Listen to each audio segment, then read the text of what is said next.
This race is a beautiful, dark beast. It's the hardest race in the world. I'm not quitting. One of the toughest things humanly possible. What is the ultimate proof of human capacity? Nu släcker vi den. It's some 14 degrees in the air. There's a strong breeze picking up from the north, but the backdrop is absolutely beautiful. As we say good morning and welcome to One Water Race 2025. We're in the northern parts of Stockholm archipelago, and we're roughly some 15 minutes away from the start of this year's race. 10 teams from all over the globe have been handpicked and now face the toughest possible thing you can imagine. Marcus Hultgren, you know all about this race. You've been on the starting line on 2 occasions before. Yes. The winds are picking up. It's getting tougher and tougher. What awaits the participants this year? Well, they have a, have a good race ahead of them, I promise you. Yeah. This race has been called sometimes and referred to as a beautiful beast. If you're going to try to put words on what awaits the participants. It's a perfect name for it. That's exactly what it is. It's like, it has everything. You have the distance, you have the speed, you have the wind, you have the nature. It's you really have to wrestle this beast to have a chance to get to the finish line. Yeah. And yesterday when we were here, it was quite calm. There was no wind at all. But now it's picking up, and it's quite strong winds. What does this mean, do you think? It is tailwind though, across the race, but still swimming in choppy water is always tough. But of course it's better to have it in the back or vice versa. So will be interesting. What will be the most challenging this year, do you think? Well, now last week the water temperature actually went down a lot from this warm summer, so I think they will struggle with the cold water, I think. And as you understand, Marcus is not competing this year. Why aren't you? Well, I did it a couple of years now, and I've been working with the organization for some time, so I just needed a break after focusing 100%, 110% for 1 year. So it was nice to know that I'm not going to race the next year. Yeah, but there's something wrong with your foot, so I can see that. I have this broken Achilles tendon as well, but that's just a minor thing. Okay, that's good. Good to have you here. We're just a few minutes away from the start, and just a few hundred meters away at the island Arholma, we have a man who has been very busy over the last couple of weeks and months, the race director and the founder of One Water Race, Thomas Segander. He's joining us now. Thomas, tell us, please, what's important to know about this race? Okay, the race format is quite straightforward. It's Stockholm archipelago, 30,000 islands, Arholma to Landsort, 250 Ks, running, swimming and orienteering. And it's no track, first to finish, mixed teams and non-stop without sleep.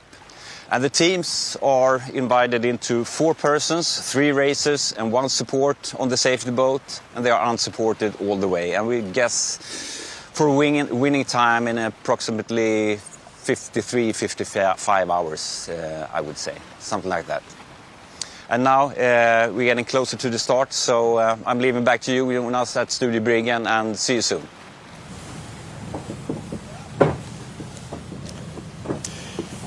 Thank you very much, Thomas. Yes, as you probably have noticed, we're at the ship, a beautiful sailing ship. It's the Brig Tre Kronor, and we're going to sail along with the race all the way down to Landsort for the next what do you think, 55, 60 hours or so? Probably. It's going to be a fast year, but I bet they will make sure it's going to take about 60 hours. Yeah, and I think you can hear the boats next to us here is banging into the ship. The winds are really picking up now. Yeah. And some and some waves as well. Yeah, that's a challenge. And when you talk about this race, we talk about the running and the swimming, of course, and the endurance, but it's also a lot about orienteering. Yeah, I mean they only have the maps and the checkpoints, and so they will rely on that one person is really good on orienteering. On the days it might be easy, but nighttime it's pretty hard. Yeah, you don't see anything of some of those islands. This is the 4th edition of the One Water Race. If you look back on the previous year, it all started in 2022. The first race saw only 3 teams arrive to the finish. The race was won by Team 4, a combination of Sweden and Australia, consisting of Adriel Young, Daniel Hansson, Johan Hasselmark and Christine Larsson. And you were a media runner this year, Marcus. Yeah, I ran with the teams and filmed them, and I just felt like I just need to get into that race. Next year I have to be in it. Here we can see when they touched the door at the lighthouse at Landsort, which means they were the first team arriving there. In 2023, the second edition, there were 7 teams on the starting line, but only one team made it all the way to the finish. That was Team 2, Australia. Yeah, that was a tough year. Headwind, cold. Well, that was just brutal for everybody, I guess. Impressive win for them. How far did your team make it? So we made it the full time. So we got cut off at about the same time as these guys finished, but on the wrong island. Mm-hmm. Yeah, and you were back the year after, last year in 2024. This time it was 3 teams that made it all the way, and once again Team 6, Sweden, Australia, was the winning team, arriving at Landsort in just over 50 hours, followed by Team 3, which was Australia, and then your team, Team 7, which was Canada, Australia, and you. Yeah, that was nice. I focused, as I said, about 110% for one year, and it was nice to just make it to Landsort. That was beautiful, actually. If you're going to try to describe the feeling coming all the way down here, some 250 k's away. You know, it never ends. You just keep going. Yeah. And then when you're suddenly there, it's like, did that just happen? So that was nice to see the pictures from the podium there. So you just wanted to continue even if you finished? Well, it almost felt like that. Yeah. But of course, you know, just sitting down was nice. Yeah. This year we have 10 teams on the starting line, but unfortunately we have a setback for Team 7, which is Team United States. Kavika Tarayu suffered an injury just a couple of days before, and he had to be replaced by the German Vincent Meyer, who came here just a couple of days ago, but he was very excited to get the call. Oh, I was super excited, nervous obviously, but the whole year long I was eyeing with the opportunity to come to the one water race. So it's actually 36 hours before the race, but super cool. I'm just happy. What will you give to the team? What can you achieve actually, when you come in this late? I will just try not to slow them down. I'm more like mandatory equipment. They need a runner. I'm experienced. We did it last year, so I will try to give all of that experience to the team and push them as fast as I can. Perfect. Yeah, Vincent Meyer is positive, and he has to be, but for a team like Team 7, having this late substitution, what does it mean? Well, of course, it's bad first, because, I mean, they've been training with Kavika for a year and, had all the planning. But I think it could be turned around, because 4 days ago they didn't think they're going to race. They were, of course, upset about that, and then they've been thrown back into the game again, and it could be they can race now without the pressure, and they're just happy to be there. Yeah. So it could turn up like an upside of this, maybe. We'll see. Yeah, we'll see. Kavika is out, Vincent Meyer in, and we are now going to have a closer look on this year's participants. Team number 1, Australia, is back in the race for the 4th time. This is the only team that has reached the finish line and the podium every year, and is one of top 3 favorites to reach Landsort, and also to win the whole race. Team number 2, USA France, is a mixture of very experienced athletes and endurance racers. 3 of this team's members has been in this race before, but none of them has succeeded the whole way. Will this year be the first? Team number 3, Sweden, is in the race for the 3rd time, but is also one of the teams that has not yet finished. They have an ongoing focus of drilling their teamwork to excellence, and think that this is a key factor to success. They also have one of the best swimmers in the team. Team number 4, Great Britain, is one of this year's first-timers, but is far from being unexperienced in endurance racing. This team's members has acknowledged merits from different competitions from all over the world, and now it's time to be the first team from Great Britain to conquer the archipelago. Team number 5, France-Sweden, has one common feature. and that is speed. They have multiple world champions in swim run and has by far the fastest individuals in the race. But given the fact of one water race huge distances, how will they plan for that? Team number 6, Sweden-Australia, is by far the top favorite of winning the whole race. They are the ruling champions and has been on the podium 2 out of 3 times. They have a unique combination of navigation skill and powerful swimming and running, and no one would be surprised if they are on the top. Team number 7, USA, is trying to put their hands on the lighthouse door at Landsort again. Last year, they have to pull out of the race a bit unexpectedly, but they soon decided to go for it again.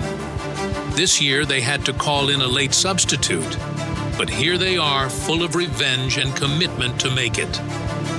Team number 8, Sweden, was a bit of a surprise in last year's race when they stayed longer in the race than many suspected. Having one of the race best open water swimmers, and now the experience from last year, this team from the west coast of Sweden are convinced to make it. Team number 9, Canada-Australia, is last year's bronze medalists and are now in the race for the 3rd time.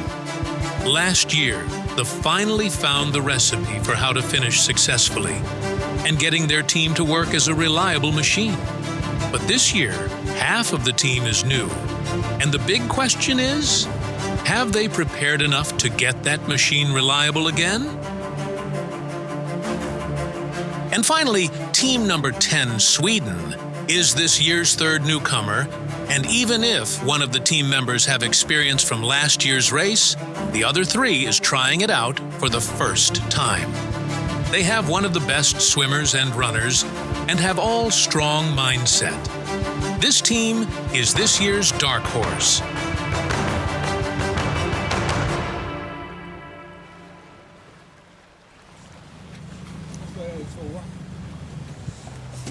Ten strong teams will try to make it all the way down to Landsort, 250 k's away. Marcus, if I force you to pick one favorite, in your opinion, who would that be? Your suspicion is right that I have a long answer. But the short answer is I go with the experience and the speed. Actually, that is a team 6 with Daniel Hansson and Christine. Then they will take the win again. Going for the 3rd victory? I think so. They have the whole package. Okay. You will have time to elaborate later on when we come back after the start. But it's getting closer, just a few moments away. So time to leave to Thomas Ogander because he's supposed to hand out the maps to the teams.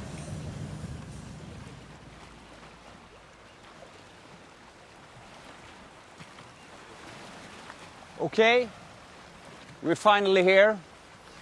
A year or 2 years of preparations, and it's time to hand over the maps for One Water Race 2025. Team number 1.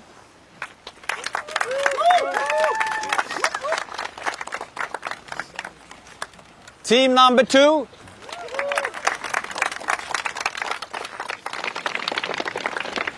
Team number 3.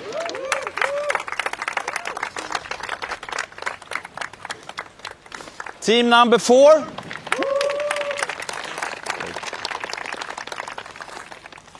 Team number 5.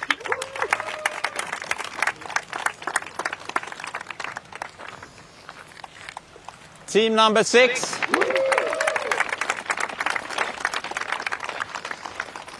Team number 7.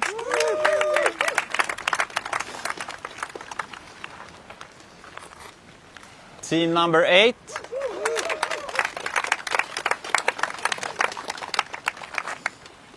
Team number 9.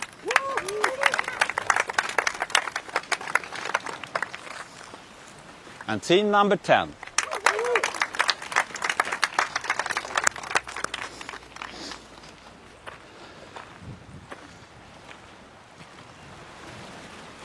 Okay, it's time. One Water Race 2025 starts in 10, 9, 8, 7, 6, 5, 4, 3, 2, 1, go!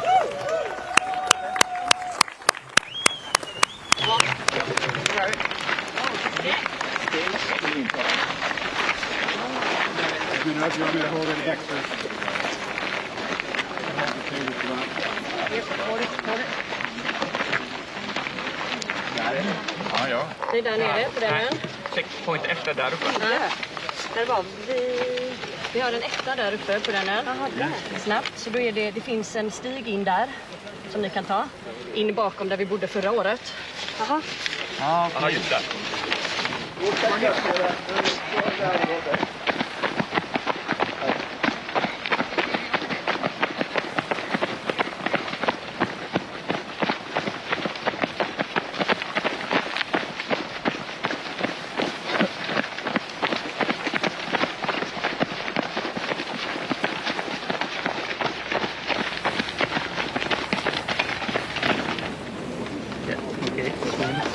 Då kör vi... Number 2, mark 2, ready, mark 2.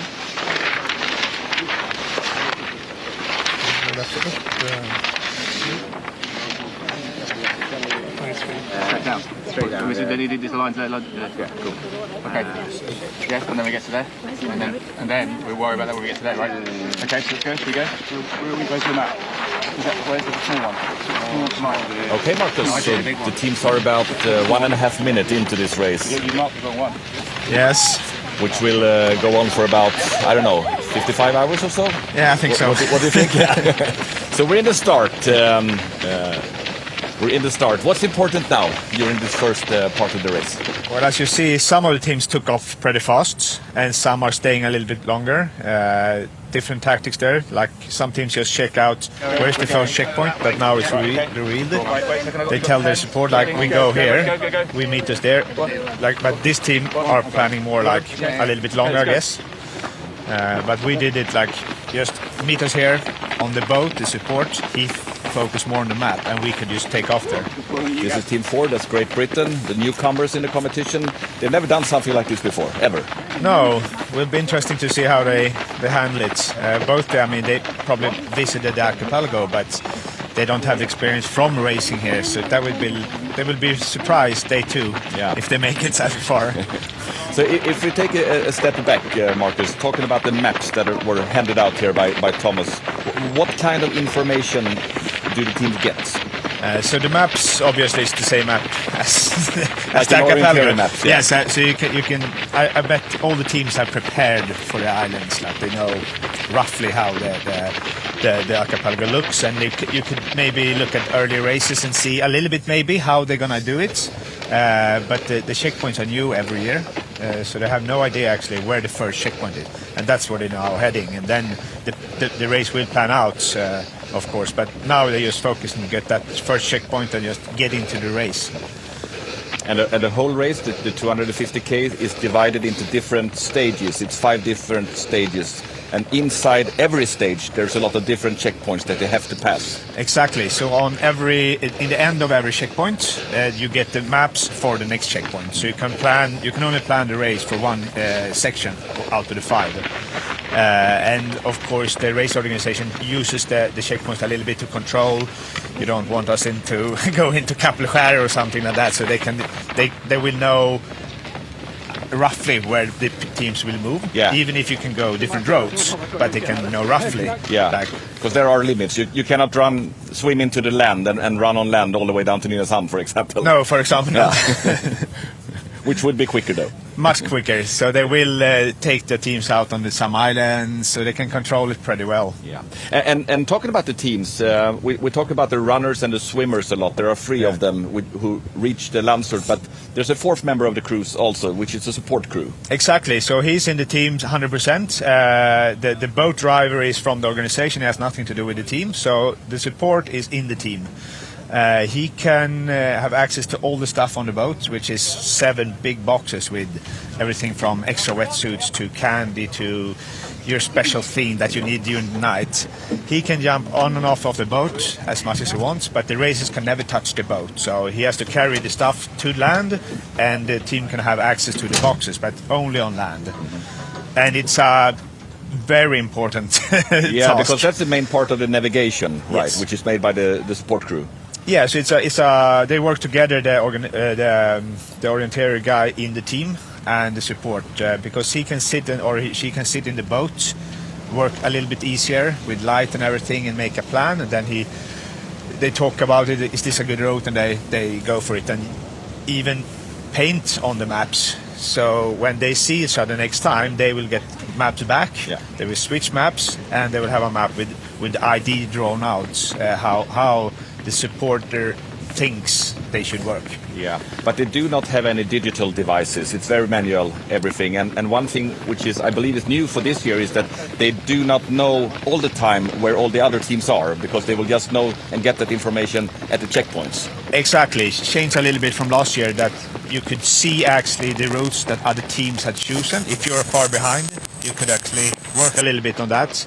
And now they're down to only a watch, which is just a manual watch. Yeah. No GPS, no nothing, just No. the watch. Yeah. So you can use it for time and a little bit of when you're running over an island and stuff like that. So, And obviously it all comes down very much to tactics and different tactics between the teams. If you prefer to run more or if you prefer to swim more. What do you think we will see this year? I mean, talking about the conditions now when the winds are picking up. yeah, so first of all, running is always faster than swimming. Yeah. So you should always choose maybe a little bit longer run than a swim. But in some areas you have to, of course, choose swimming. So then you have to plan it. Maybe it's good to run a little bit extra for a shorter swim, even if it means going a little bit towards the wrong direction, just to get a longer run. Yeah. So that's planning. But running, as you say, is always quicker, faster. But you also have the transitions when you move from the water up on the islands, which might take a few minutes also. Very right? true, especially later on to the race. You know, you're crawling onto the island, it is slippery, and you like. So yes, 100%. But also, you have to calculate that if you're doing a long swim, and just getting that 1 minute rest, climbing up an island and just looking like a seal, but it still could be better, because getting into the water again, you could speed up again. Yeah. When your shoulders getting tired, just 1 minute rest could be worth it. So you have to weight that against each other.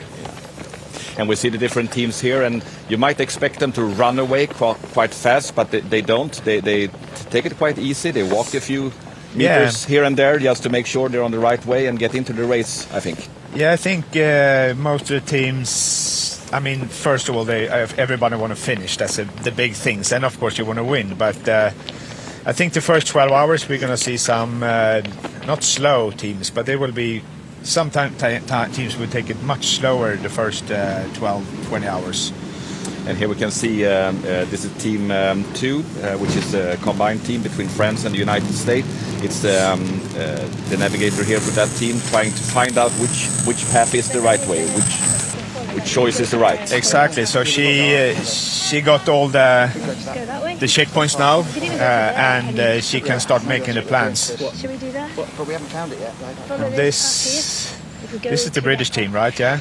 And then Yeah. follow all the way up there. Team 4, yeah. Team 4. Great Britain, which is Brian Roxburgh, Gary Roberts, Chris Goodfellow, and they have a support in Mike Alexander. This, well, I think they should be running on the first island at least. Yeah, because it shouldn't be that tough orienteering to the first checkpoint, I guess. This is not a good sign, but they could pick it up. That's, of course, they're you know. Let's hear if we can hear a few words.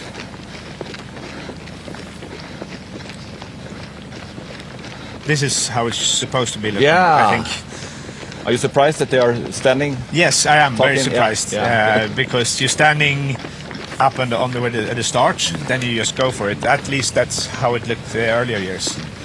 And you talked about the British team, Team 4, that they don't have the experience from this kind of races, and maybe they don't know the archipelago that well either, so the orienteering and navigation part might be a big problem for them. Yes, for sure. But I'm not going to judge them out this early, for sure, but that looked a little bit frightening. But I remember the first year I took my team over 3 years ago, we went out the week before to Ute and just had we stayed there overnight, and so I could show Mitch how Swedish archipelago looks on a map. I mean, he saw the maps, and he's a good orienteer from Australia.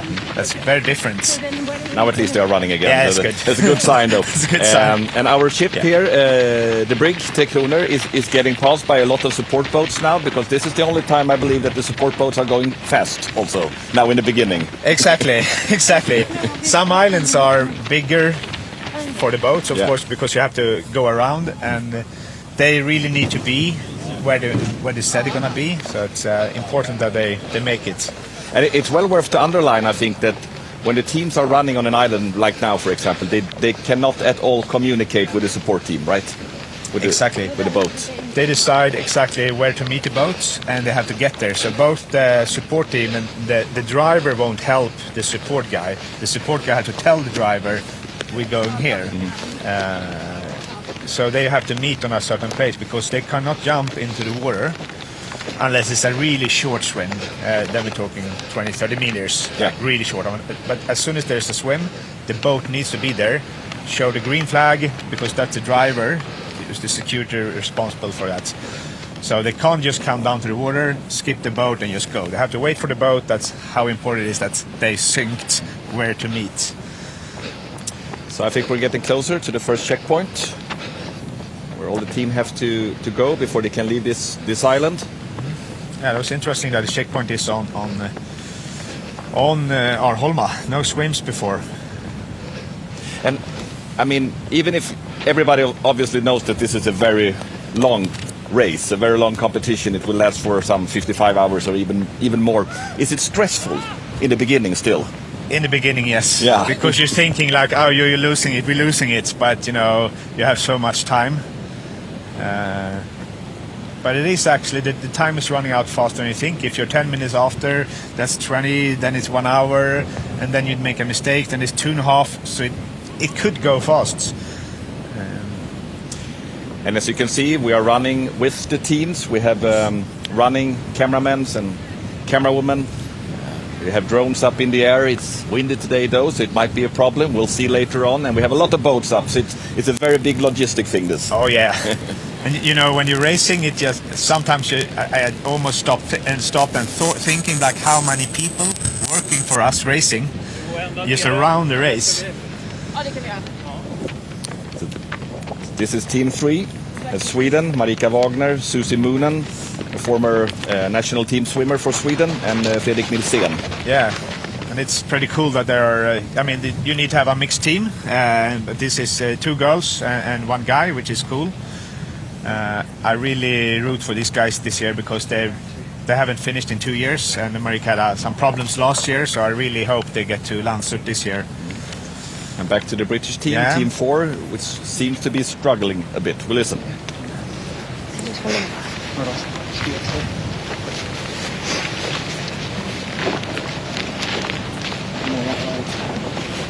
Path here, isn't it? He does do a little jiggery pokery there, doesn't he? Yeah. Got to go around and then... Well, we might be on that path. Wrong path. We're going on that one. Doesn't sound good, actually. When we come out we basically want to be going that direction. So, do we just go in that direction, or do we go back and try and find that little jiggery pokery thing? Where are we? See, they're using a classic compass. We are there. Okay. Instead of this thumb thing that mostly orienteering people use. Yeah, so they are turning around, trying to find another way, which might be easier to run than through the forest. And I guess it gets even more stressful with the camera up in your face. Actually. But also the camera feels a little bit as a protection, because you're not 100% by yourself out there. They will try to follow the whole race, but sometimes they need to go, recharging and stuff like that. Yeah. And then you're all by yourself, and it's like, where's the cameraman? You start feeling like that. And that is something also that we have to underline, that the teams, they cannot ask anything, and the camera crew cannot say anything to support them, right? No, not even like chit-chatting, because that's like gives you some motivation. So the cameramen are just really quiet. I remember the first year when I was the cameraman, one of the guys who know me, he said, "Marcus, this is the first time I heard you've been quiet for 2 hours." Yeah. That's good. Yeah, maybe they're finding the right way now, looking at the checkpoint once again. Yeah, this was an interesting thing with the checkpoint on Arholma first. So no swimming before the checkpoints. I don't think many people had planned, or like because even me looked at the maps and gave the go where I thought the checkpoint's gonna be, and that's not where I thought. And as you can see also, you can see that they have a couple of devices, the swimming devices, some equipment with them. They got some paddles which will help them. Yeah, so what you're allowed to have is the paddles, which is like a standard thing because you swim much faster. And you have the pool buoy, which could be, as you see, pretty big, which help you float more. Yeah. So I guess it's just a couple of swimmers in the race now that actually don't need it because they're such good swimmers, but you are faster with the pull buoy. Yeah. Because you're up much above the water, and together with the pull buoys, it's a pretty fast swim. And you have the shoes which drags you down, so they make it good combination there. But that's like the standard equipment that you see, and high socks because you're gonna run through so much small bushes and stuff. Yeah. And you're gonna get torn up, so it's perfect with the high socks. So it finally seems that Team 4 is on the right way to the checkpoint. Yeah. Let's hope so at least. Yes, but they're like 5 minutes after just here. So, yeah. But I mean, they're nervous, and I bet they pick it up when they get into it.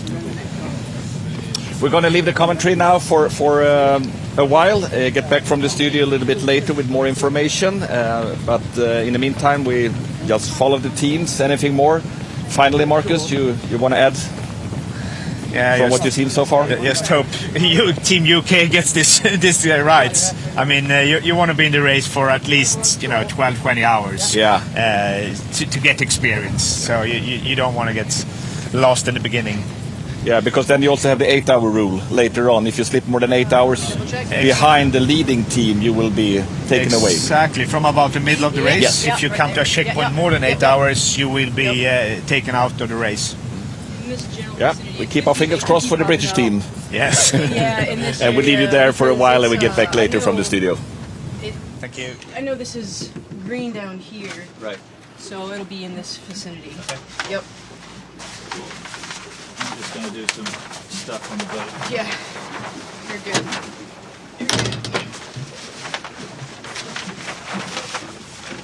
Now that it's calm. So.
Quite a lot running before we actually get to the first swim.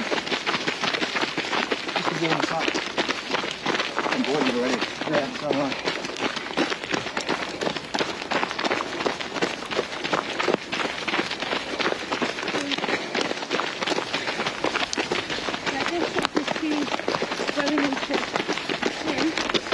Take this to attack point.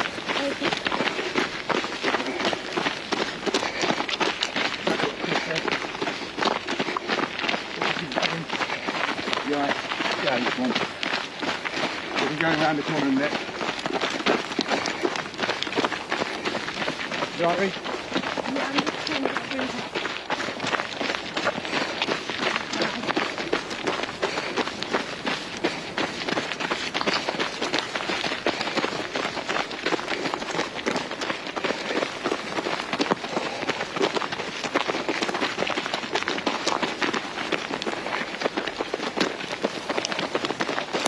Yes, please.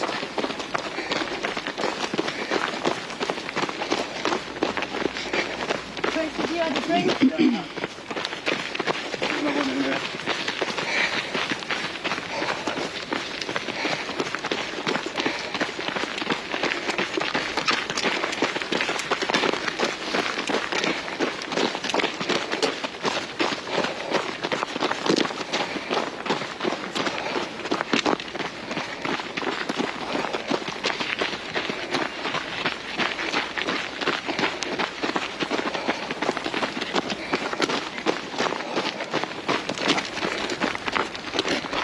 Make sure we've got the one right and the one left. And which bearing are we still heading? Which direction are we going? Just give me north. Give me north. Where's north? North there. So, North there. so we're going that way, so fine. Yeah. Fine. Good work, guys.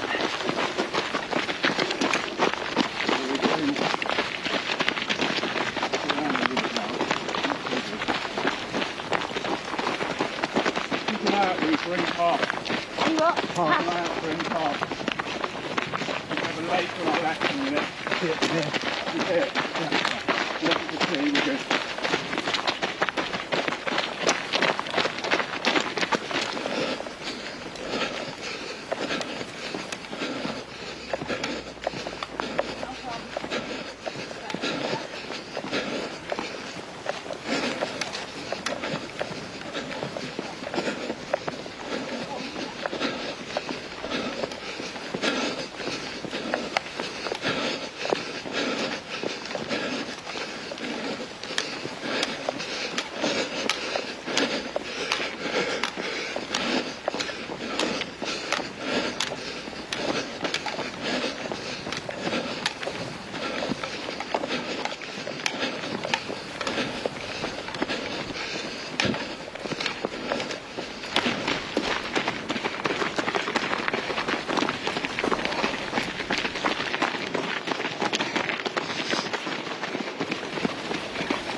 There's one.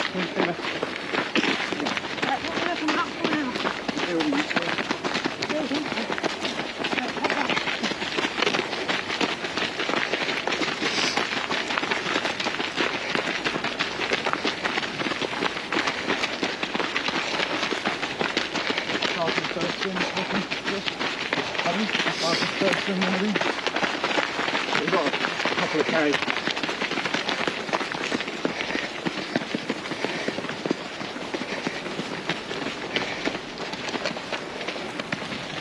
Gonna put a ladder on that bit.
Yes, exactly. Yeah, okay. Because basically you'd be bushwhacking across the... Okay, like a quick 50-meter swim there. Yeah.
I'm coming!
Dice que en cosa.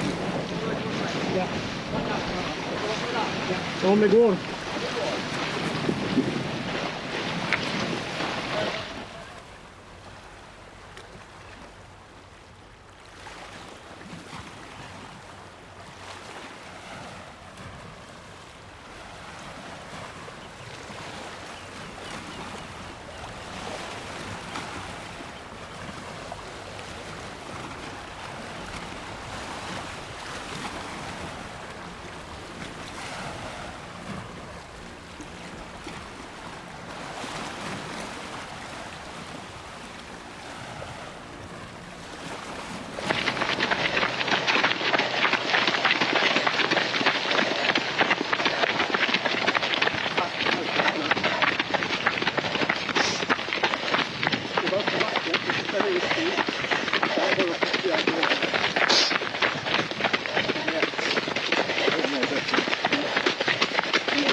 Sätter du på låset? Ja, så. Ja, hastar upp.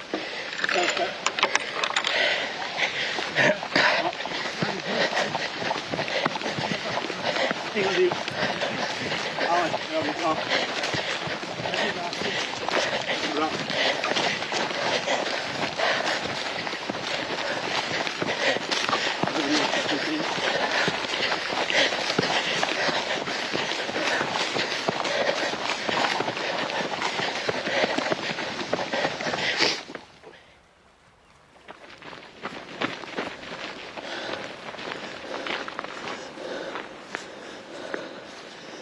Samband.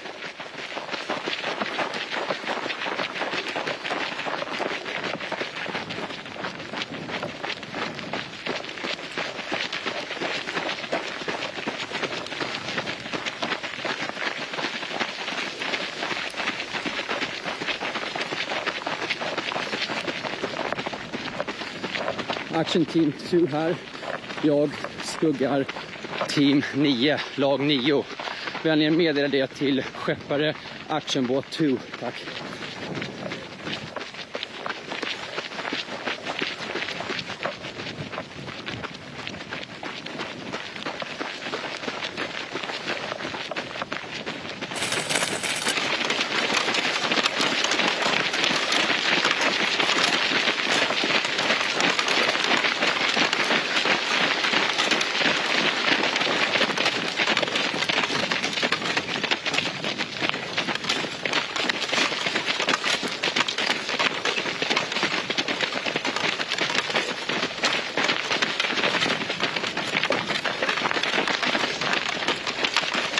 Ska vi till grinden nu då? Ja, jag till grinden. Så in upp den här.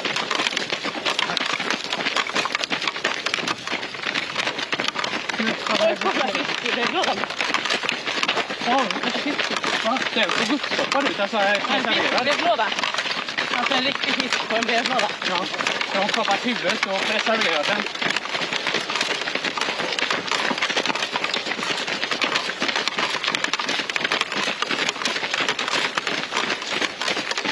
Brevbäraren måste lämna in det brevet i munnen så.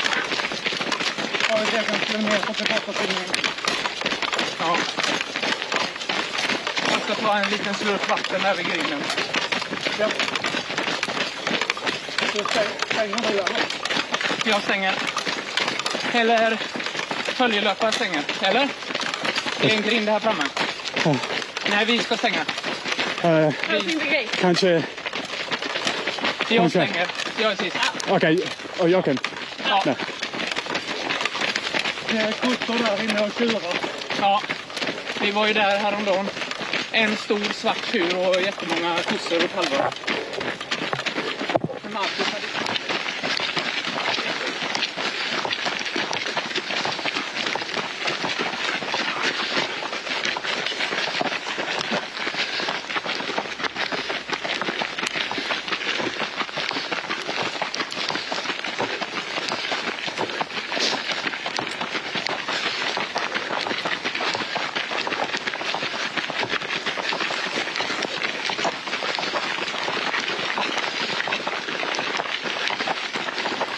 Det är till för att du ligger ute, va? Det är för att jag ska inte vara där. Hej då. Skål.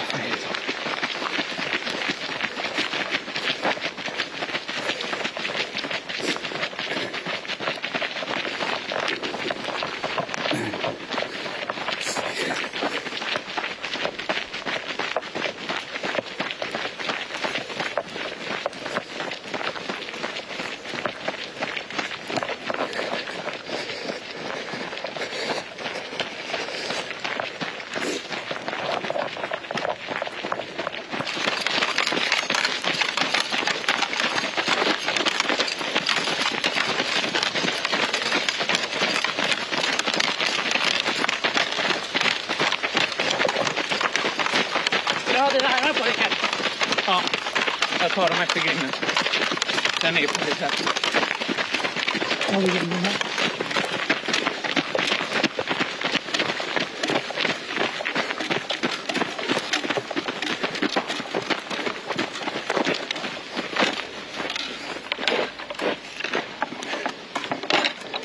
Upp med den. Den är runda ringen. Upp. Ja.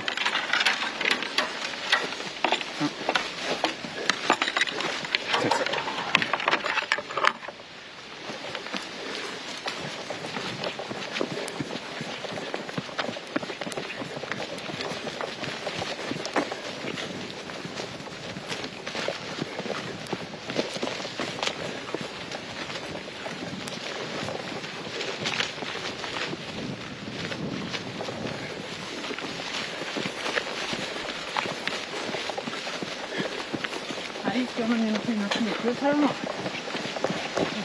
Det är koblajerna och... Inte så väl egentligen. Vardagsskog. Vi ska till en färing, då är det 300 meter kvar då. En gräsen. Ja. Men du kommer se den bakom sjön här. Det är som en liten bro. Vi kommer att komma till en vik som är på höger sida. Ja, alltså det är inte bra. Det är inte bra.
Du har det mellan benen.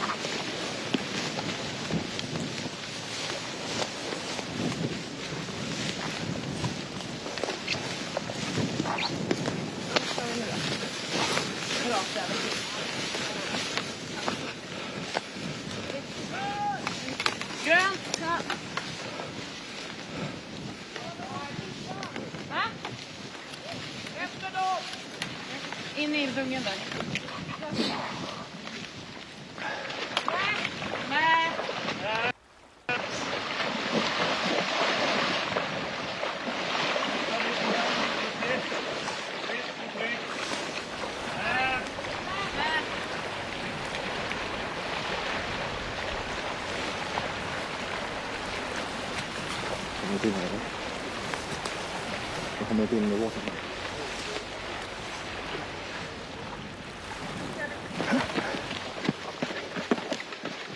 Marcus, jag vet vad vi ska. Fixar du med lina med Bella? Ja. Efter ropvältan till vänster. Ja.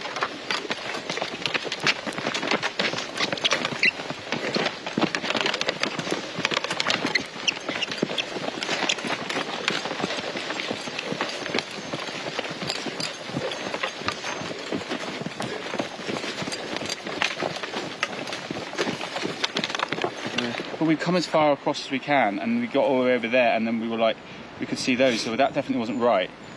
So, and if we could either be here, maybe we're here, because I think we got to there, and I think we're here now, and I think we need to go back on the path around, but I don't know that. There's a path there, yeah? So the thing is that boats went that way, Gaz. So Yeah, great. There's a path there. So Path going that way. Mike's going that way, the boat's going that way, so they're trying to help us.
Rasmus! Där kommer han.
crazy. Start, and my problem was that I didn't. Yeah, I just can't. I heard Crackling is like. Yeah, I don't know. I just sort of going up on it. Yep. Alright, you good? Yeah, good.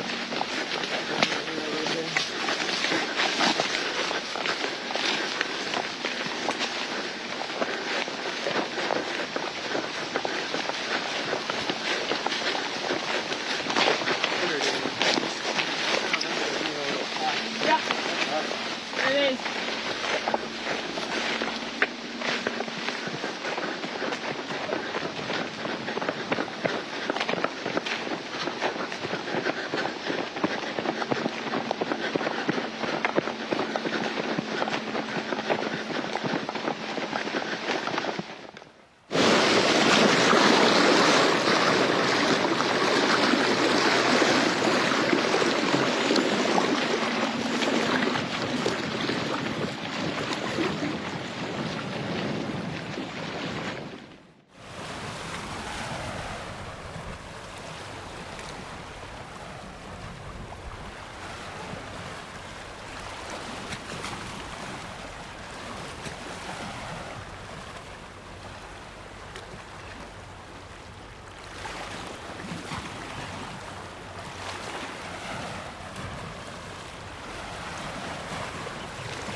No.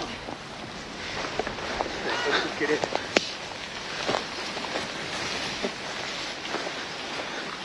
Wow. That'll wake you up. No, there's a fence. Electric fence.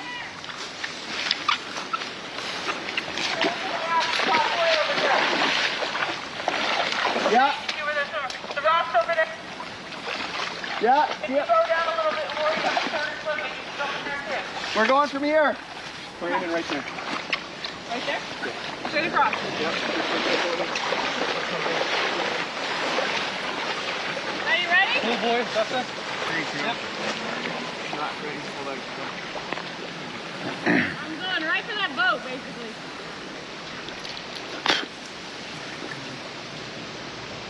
All good? We made it. Look at all these boats still here.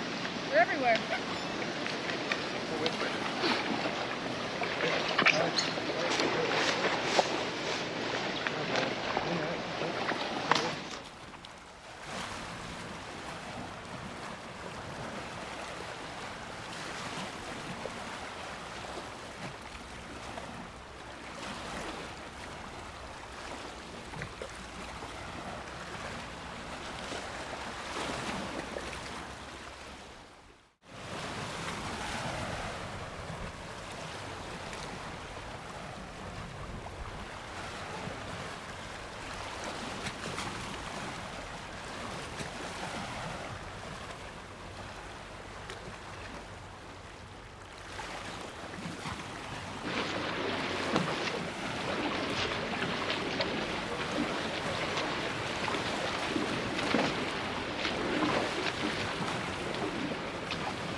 want to show you on this?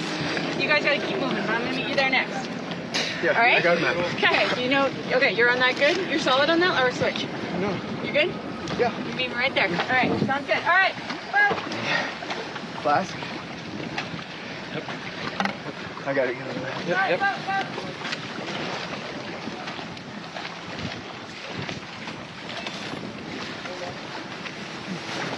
There's a little bit of green here. So we're going.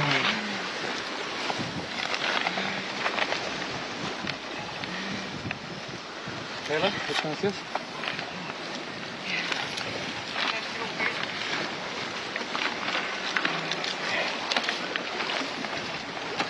Do your thing, Justin.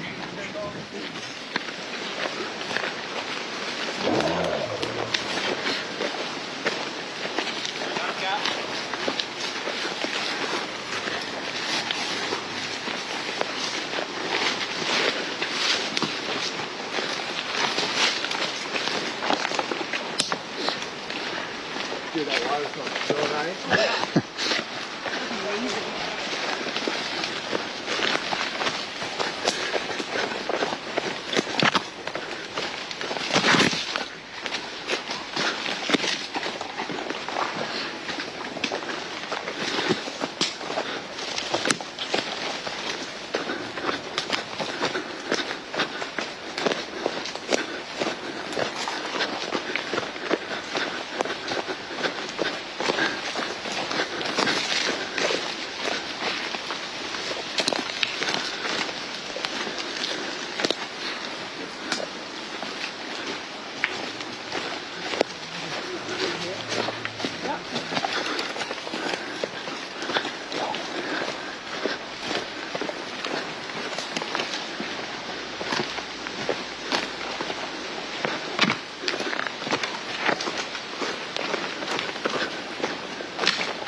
Open, huh? Runnable terrain.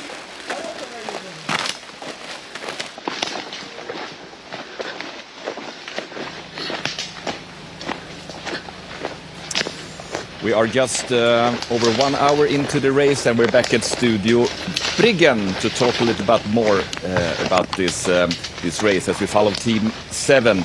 It's not so windy right now, which we are happy for. We are sheltered by an island right now, and we're here together with Thomas Ogander, race director, and the founder of One Water Race, and Stefan Kinell, the master of all maps. Yeah. And course designer. Yes. Of course. If I start with you, Thomas, 1 hour into the race, what's your feelings right now? No, it feels fantastic just to be started.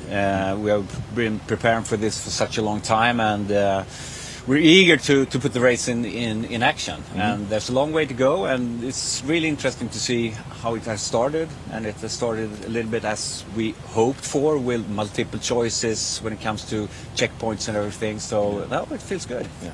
We talk much about One Water Race as an endurance test. It's a lot of swimming, a lot of running, obviously, but also navigation and orienteering is a major part of it. That's the main point. Yeah, exactly. Because what I wanted to create is what you could train with the human body. You can train physically, running and swimming. You can train mentally for this kind of distance, but not at least being with the terrain, knowing the terrain, knows how to read the map, the weather and everything. So that's really important. It's not an orienteering race, but it's about taking the right choices when it comes to route, navigation, orienteering and everything. So that's a big part of it. Mm-hmm. And human skill as well that I admire. Yeah, and that's where Stefan comes in also. And we're going to talk more about the maps and the route choices in just a few moments. But first we have a look at what happened so far from the start on the first stage, because we've seen some different choices already, and we've seen quite the fast starts from two of the Swedish team. Team 6, which is the reigning champion, and the Team 3, who are both, Thomas, off to fast start here. Yeah. And as we can see, we put the first checkpoint up north at Arholma just to create multiple options, so to speak, and that's exactly what we see here. So I would say it's a little bit or exactly what we wanted. Yeah, and from this map we can tell a few things that, Stefan, firstly, the teams that chosen to run have been quicker so far.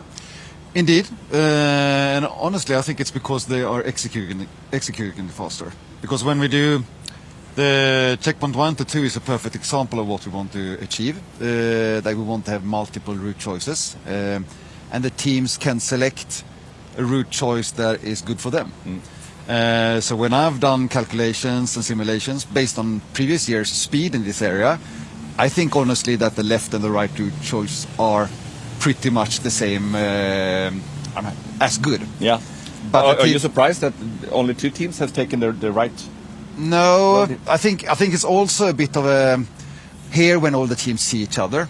It's easy to be influenced what the others are doing. So if you see some of the good teams take one route choice and you're a little bit hesitant on what you want to do, there's a tendency that you take a safe choice and rather go with them and have a safe journey than believing yourself and doing something that is opposite of the others. Yeah.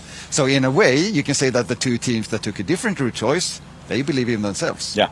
Which is good. Yeah, and it's more swimming, and now we have winds from the north, which make the swimming easier and faster. So I think that route is a quite good choice if you feel strong in swimming, and especially now in the start of the race. That's a good path to take. Yeah, and Thomas, what we've seen so far is also that Team 4, the British team, they've been struggling very much. Yes, I was quite surprised because the checkpoint is it's not hidden in any way at all. So, but they get wrong from the beginning. Now they finally find the right track, and it's a long race. They will manage, but a bad start. Really, feel sorry for them. Well, looking at some pictures here from the British team who have been struggling. What do you think happens inside the team, talking about self-confidence when a thing like this happens? Yeah. I say we've seen this before, the first year as well. And, the nerves, it's really difficult. And it's a tough start, and mentally, and for the teamwork as well. I think it's a real struggle. They really need to, to find the right way, and they leave that behind. They will for sure, but it's a tough start. Yeah. And most teams have one lead navigator. Yeah. And you put a lot of trust into him or her.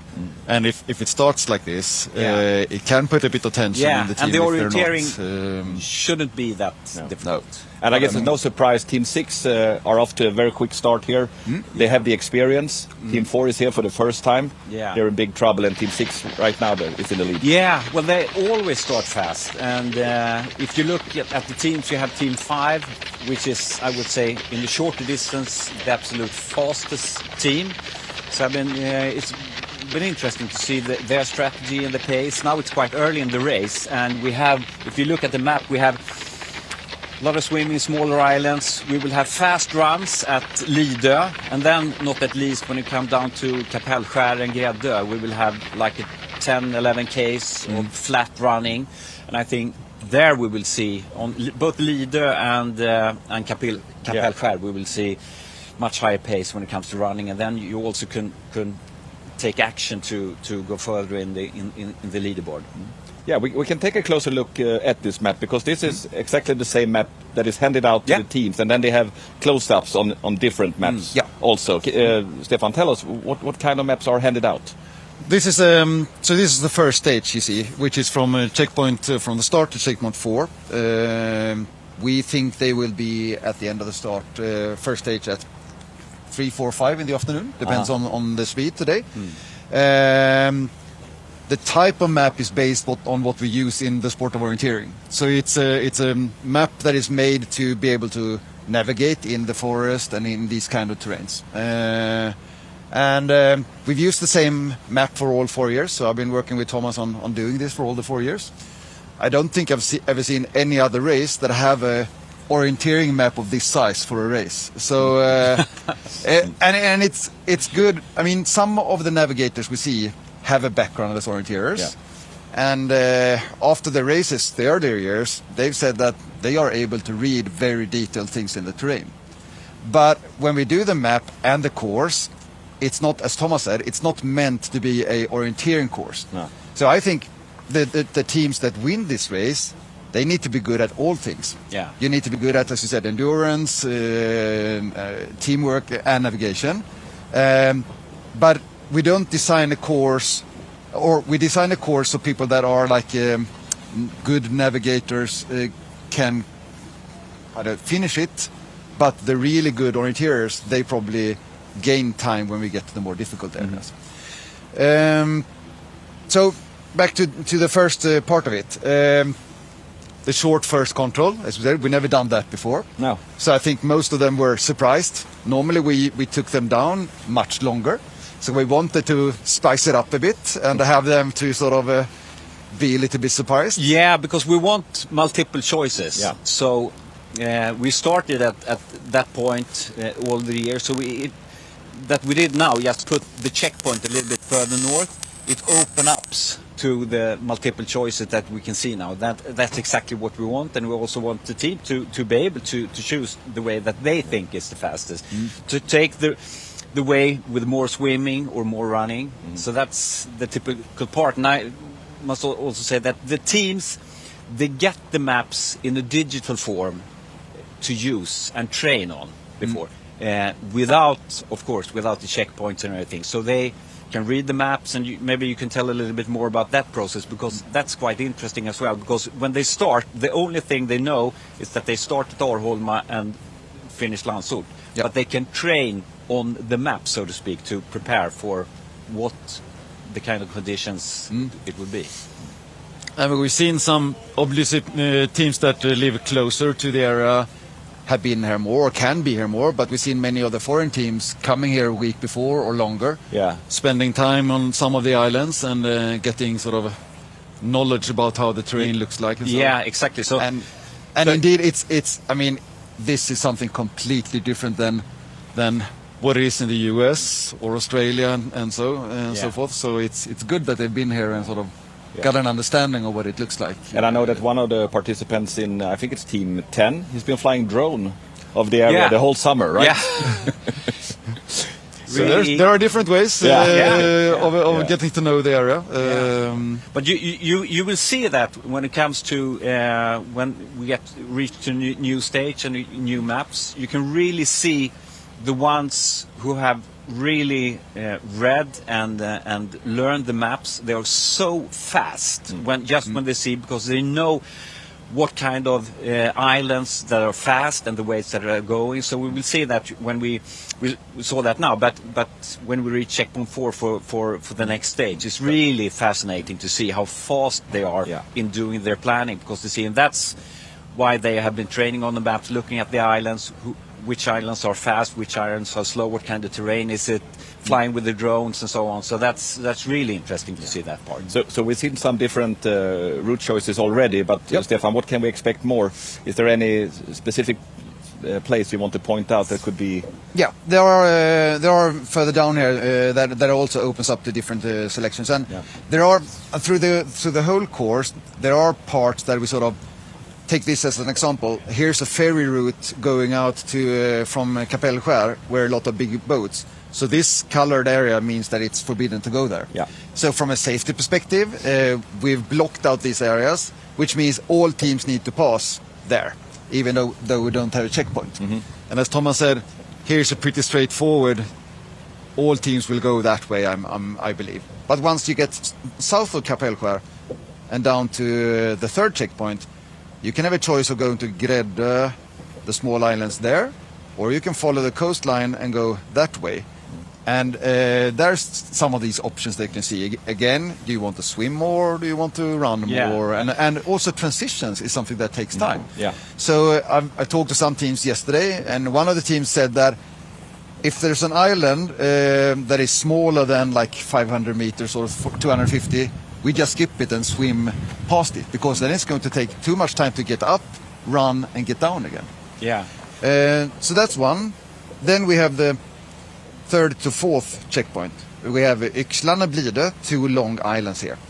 And I just spoke to Marcus, who we had earlier on in the studio, and we talked about how their route choice last year were in the similar area. We didn't have the same checkpoints, but they passed this area.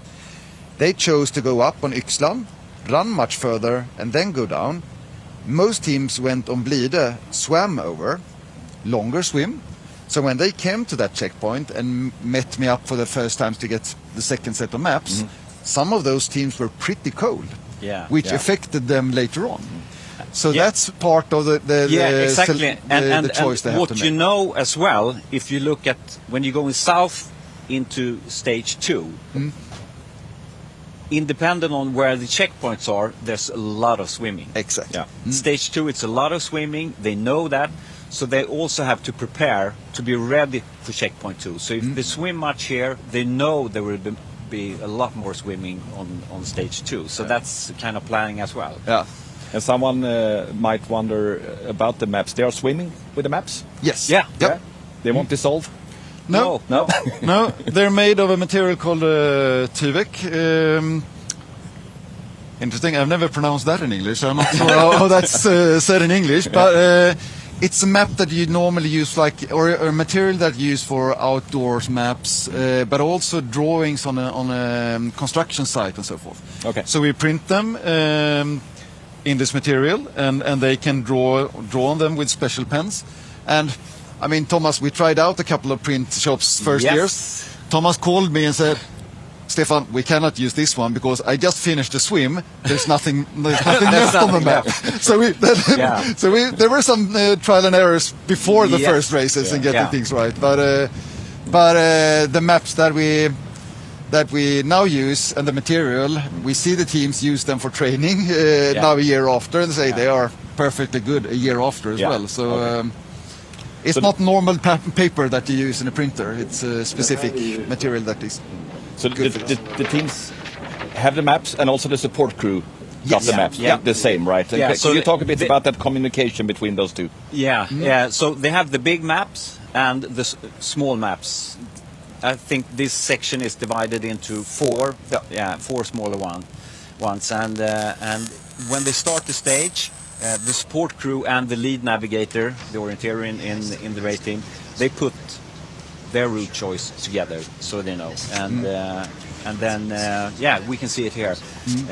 So then they decide the route, and then the navigator take the smaller maps, and then they just go, and then they follow each other. And I think the fastest or the most skilled ones, you see that they just decide the beginning together with the team, send the team off. Then you see the support crew on the boat. They do. I mean, they can think a lot about this later on when they are on the boat and doing the planning as well. So, and what's important, it's a safety perspective as well, because all teams, when they enter a swim and during all swims, you need to have the safety boat close to them.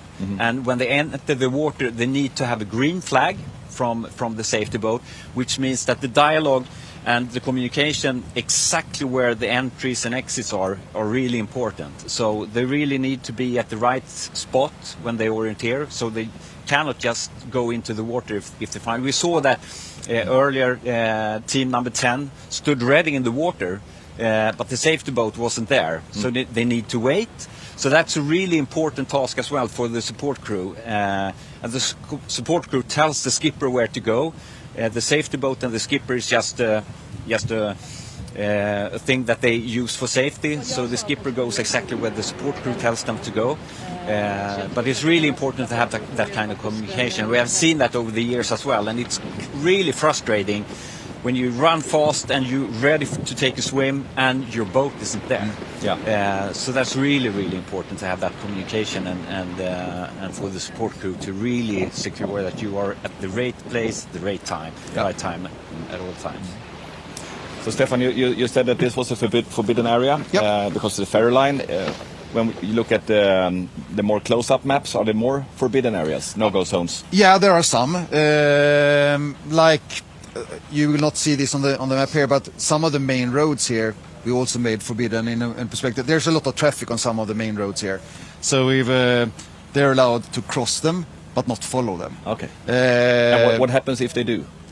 They are penalized. It depends a bit on how excessive they are breaking the rules. But we have the possibility to stop them or to talk to them depending on what they're doing. It's quite easy as well, because the only way that we can do this is that we have the right to public access in Sweden, and that's something that we're really taking care of. And it's very restricted what you can do and what you not can do, and that's the strictly regulations of the race as well. And if you break that kind of rules, you will get a penalty for sure. And all the teams that are here are supposed to be that good at orienteering and navigate. So they shouldn't be in the wrong place. So it shouldn't happen. But if it happens, we see why it happened, and we discuss it. We discuss it with the teams, and then after that we see if we get a penalty or not. But we're very strict when it comes to this. This is the only way that we can do this race. I think it's twofold. As I say, it's one, being respectful for the people that live here. Don't walk into somebody's backyard. And two, it's also about doing a fair competition. And the good thing here is, I mean, since we have the media runners with the cameras, we have someone from our team with the teams all the time. So we get feedback if was it a mishap? Did they do it not by fault?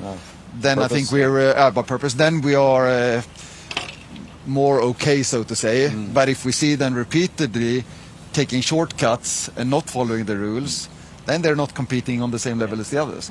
But I can't remember that we had any of these discussions before. We're very strict about that, and that's also the only way that we can do is the right to public access, and that's what's fantastic with Sweden as well, because we couldn't do this race, I would say, in any other part of the world.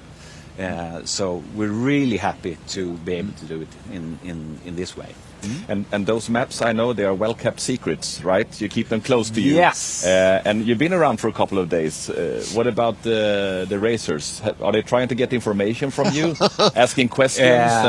No, they know. They are to me, Thomas. But in a very jokingly way. It's like all of them come, Stefan, you can sit at our table. And, no, but they know that's part of the race as well, and you don't want to know in advance. Then of course it's a race, and it's they're eager to win, but in the end it's a complete secret. I would say we're maybe 3, I would say, when we prepare the maps. Know the course. And from the beginning until this year, actually, the race and the checkpoint has been a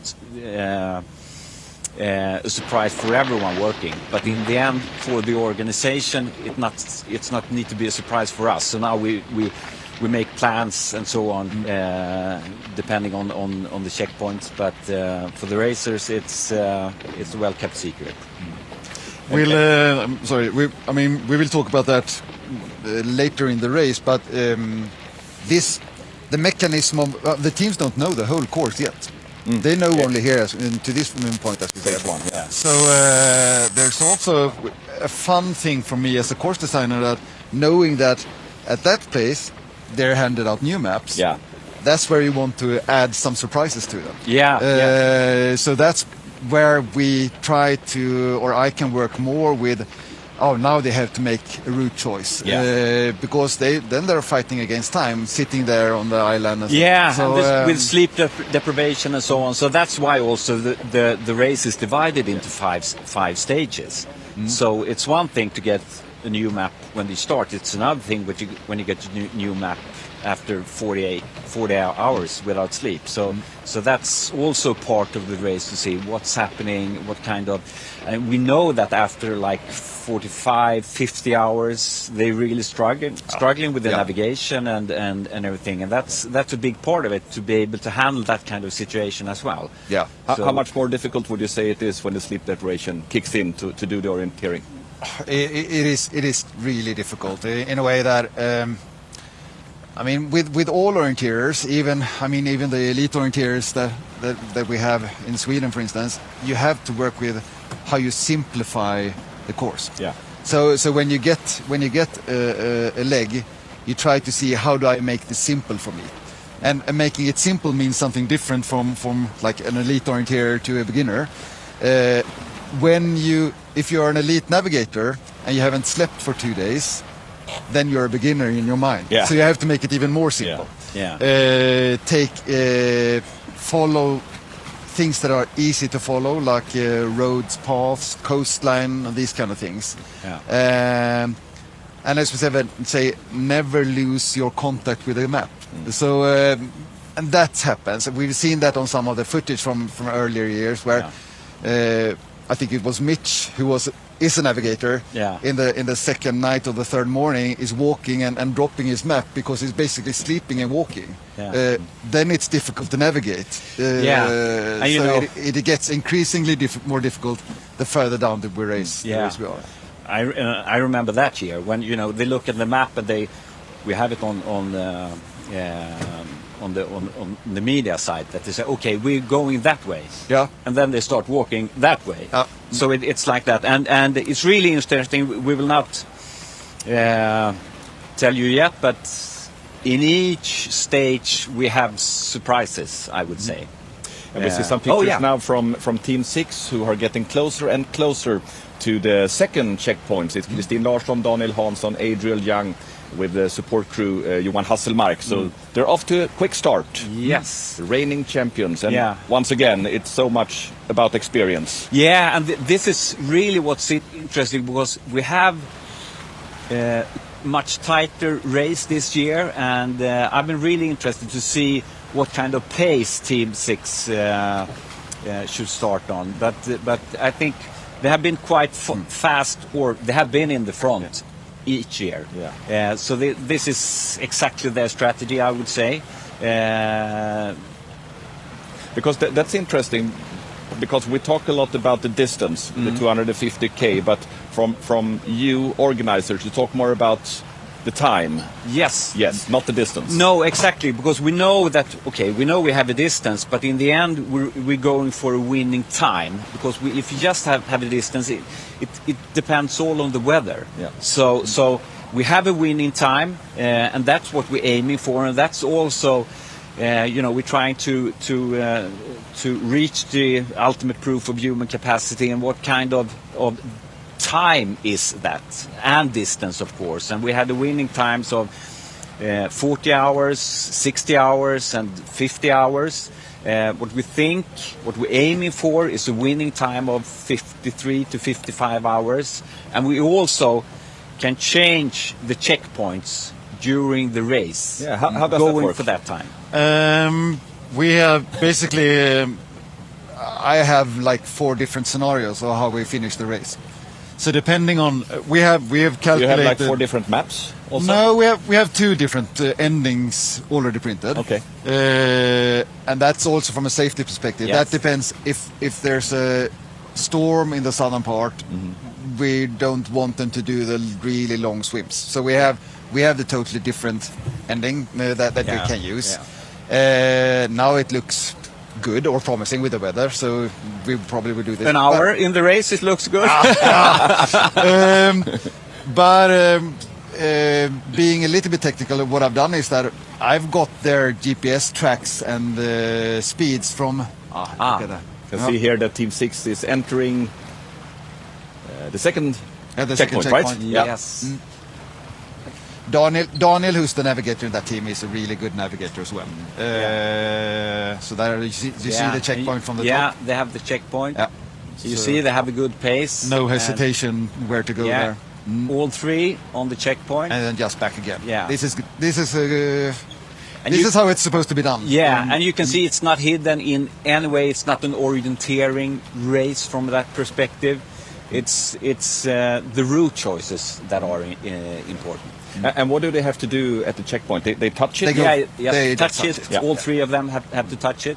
And then when we enter a new stage, they have to be there together with the support crew as well. So then the 4 of them have to be together.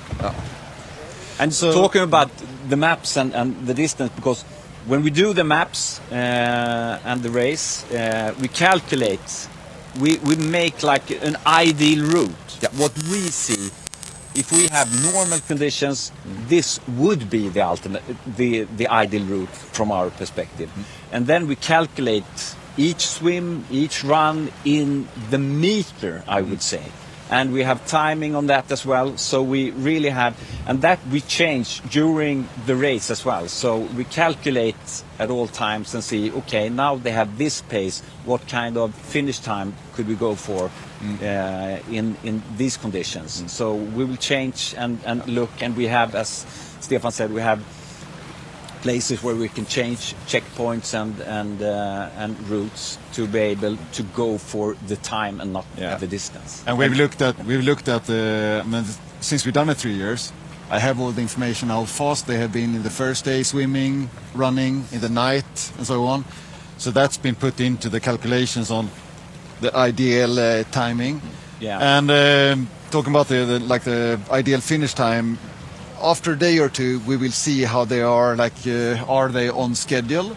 Are they slower or faster? Yeah. Then it's too soon now to. Now it's too soon to. Now it's too soon, and also we have all the new teams. They have to put in a race strategy.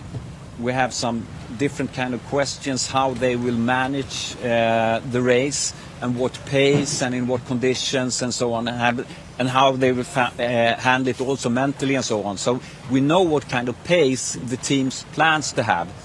Yeah. So we can follow that and we can see if they're behind or if they are ahead of the schedule and so on. So we can also communicate with them, because we want team in the race to keep the pace that they have planned. So if the team are slower than they planned, we will tell them that this is not your strategy. Your strategy is to be faster than this, and you need to go faster. So we will push them a little bit more as well.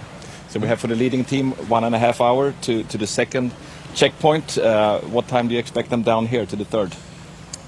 I think it was like, let's say 4, I think it's 12, 1, something like that. Yeah, lunchtime? Something like that. And now they're heading to Lidö. That's a very nice island, but it's a short run. It's 2.5k of running. We know that this island, all teams will run on the same path. That will go quite fast, I think. So it will be interesting to see what kind of pace they have there. And then they have a straight swim down to Gräddö, and then they have the first really long run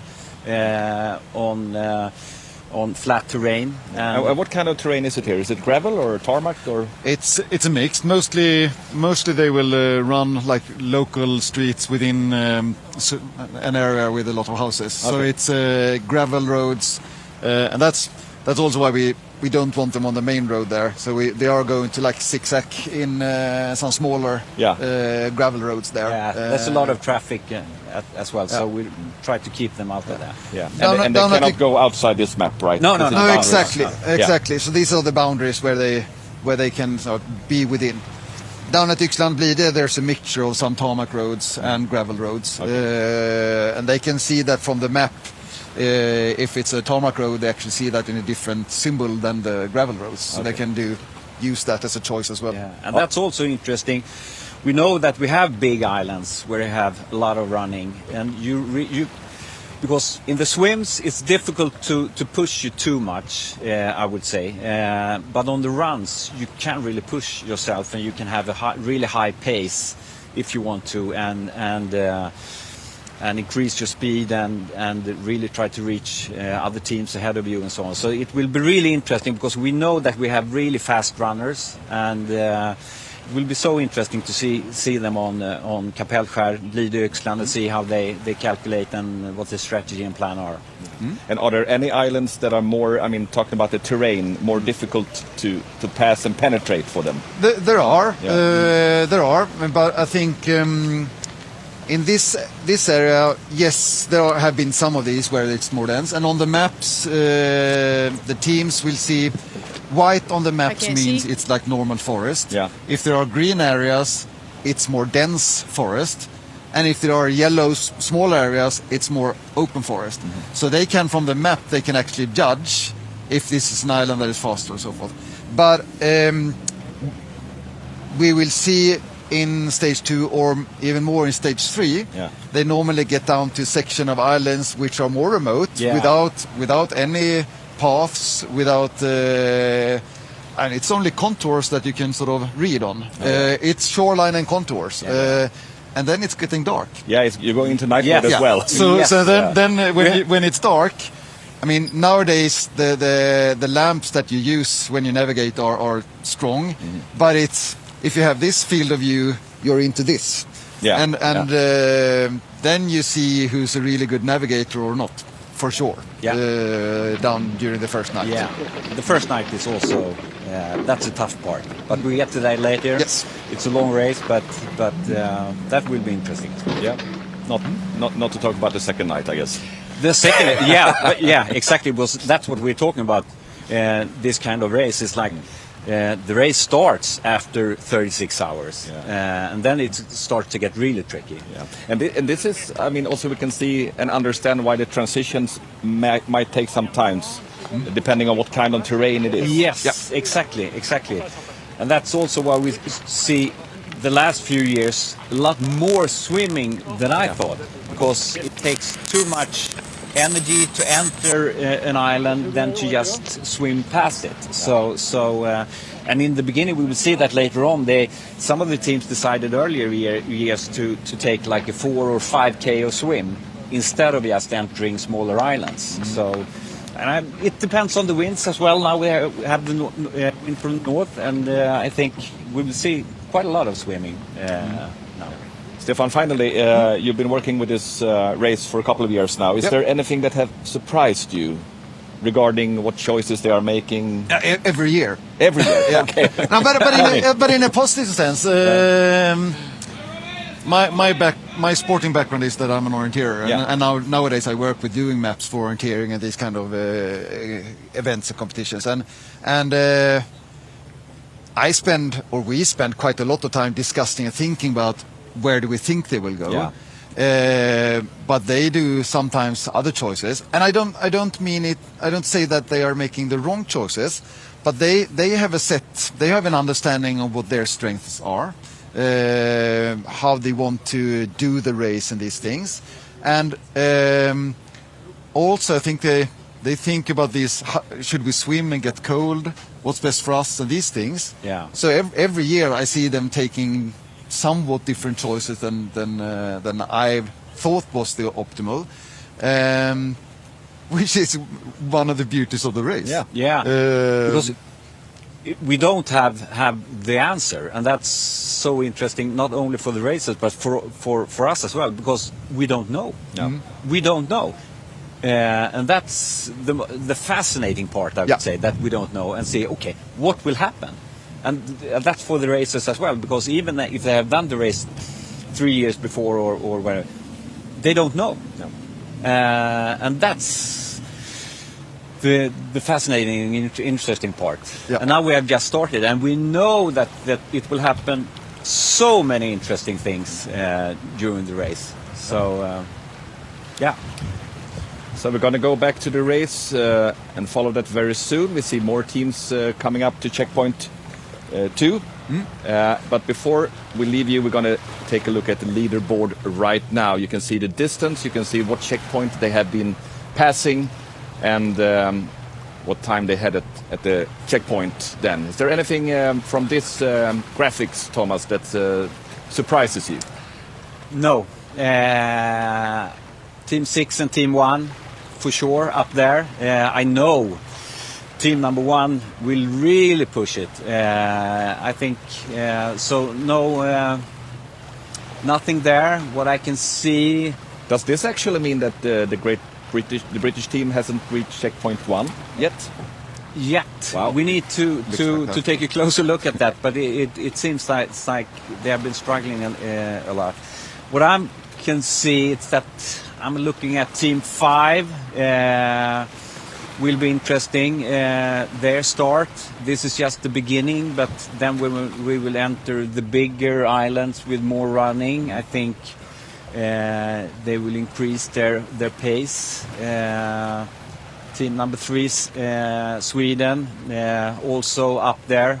They're really strong. Team number 7 had a struggle, as you know, that but Vincent Meyer from Germany came and joined them. No, I think it looks good. It looks good, but Yeah, it's a long way to go. It's a long way to go, but we want it to be a tight race. Yeah. And that's also when you talk to the team, everybody loves that we finally have fine, capable teams. Yeah. We have 7 or 8 at the maximum before, but now it's 10. It's more intense, and the fight will be really tight. So. We talked about, just my final comment, we talked about navigation skills and so forth, and how that's important. There are 2 persons that I would look out for in this setup. It's Rob Preston from the Australian team. Yeah. He's been competing in the World Championship in orienteering. Yeah. He's a good orienteer. It's a good one, yeah. He knows how to do it. Marcus Brandt, who's new to the competition. Yeah. Most of us know him as a triathlete, but he's got a medal from junior Swedish championships in orienteering back in the days. Yeah. So he knows how to orienteer. And he's the one with the drone. Yeah. Oh yeah. So I'm looking forward to see how they solve the problems later on as well, to see if that makes a difference for their teams or not as well. But they are to 75% newcomers in this race, right? Yeah. So they got some experience, which might be very good for them. All right, Thomas Agander, Stefan Chinell, thank you for now. We talk more to you later on, and now it's time to head back to the race.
Okay, that's great. That's great. Yep. Yeah, if you need things to drop in the bag, drop. I got quick fuel.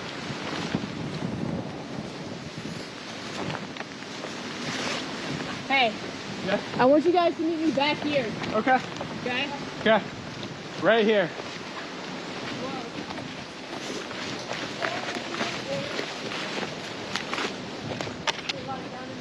You okay?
job. Good save.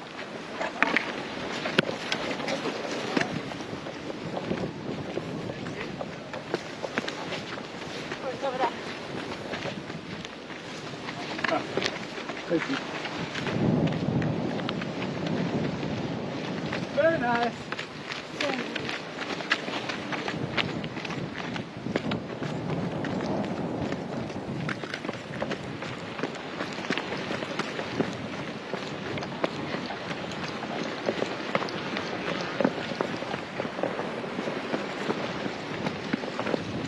Very nice. Good job, guys.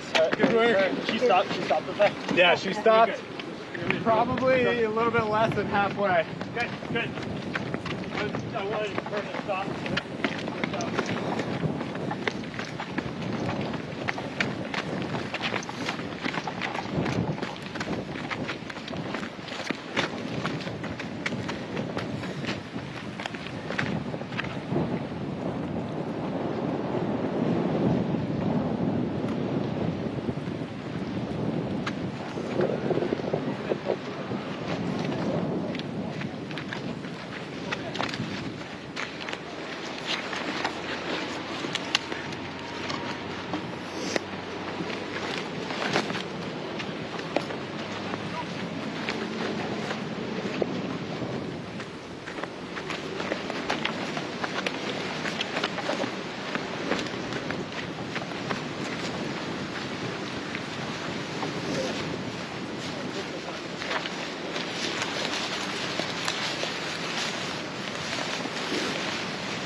Nice. You good? Hello. Hello. Right in front of the camera, too, Jeff. Snake? Snake?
Right here, buddy.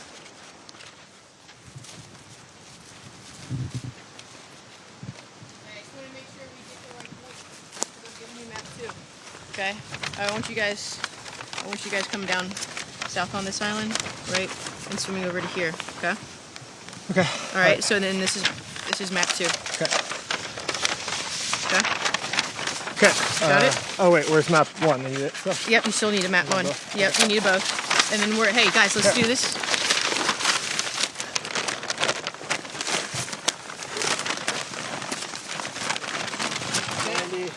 Is this water? That's water. This is mix. This is fuel, Jess. There you go. All right, let's go. Chris, if you need mix, chug.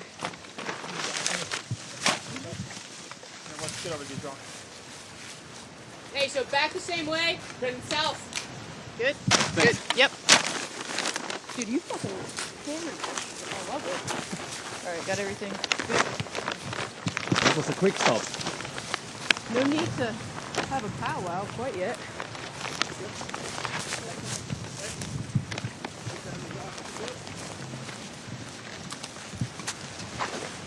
Back the same way, guys. Hey, make sure you zip. Hey, basically you head right to those runners across, yeah? Okay? Make sure you zip.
We need to get back to that field. Okay.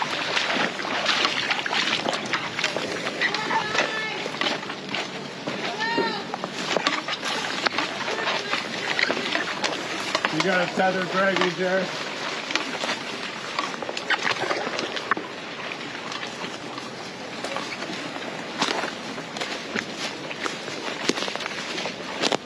Down, let him cook.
like following the bearing now.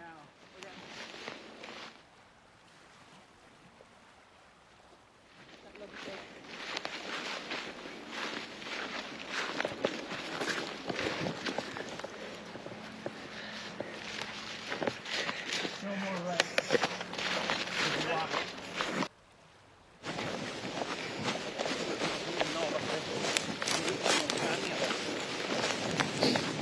Har du gröt vägen framför dig? Ja, där.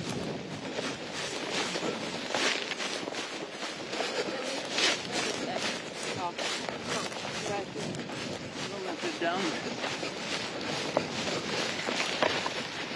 Ja, vi tar den. Ja, det är det.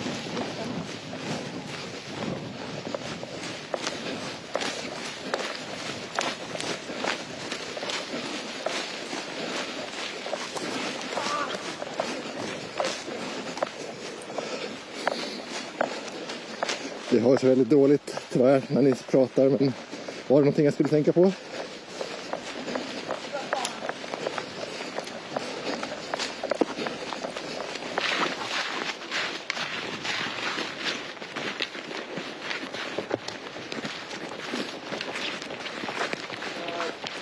can probably get over on this. Okay. I don't know if it's on or not. Oh yeah, it's offense.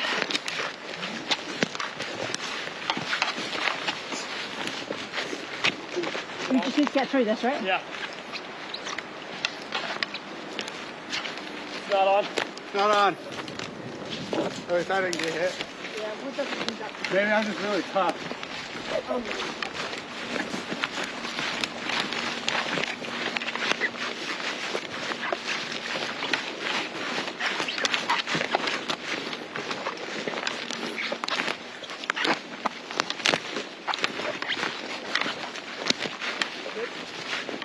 Good?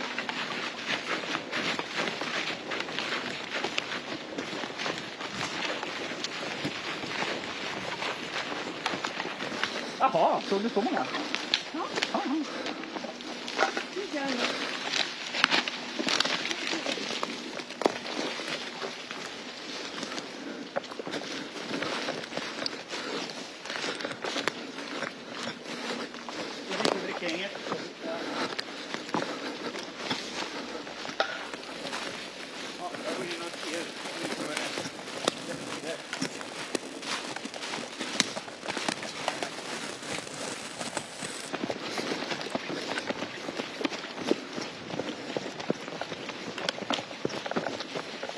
Du tror?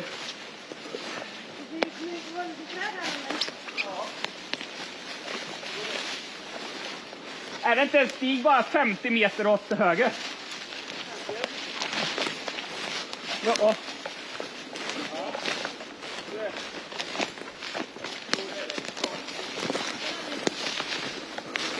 Oj, oj, dö inte. Det var väldigt sportigt av Anders.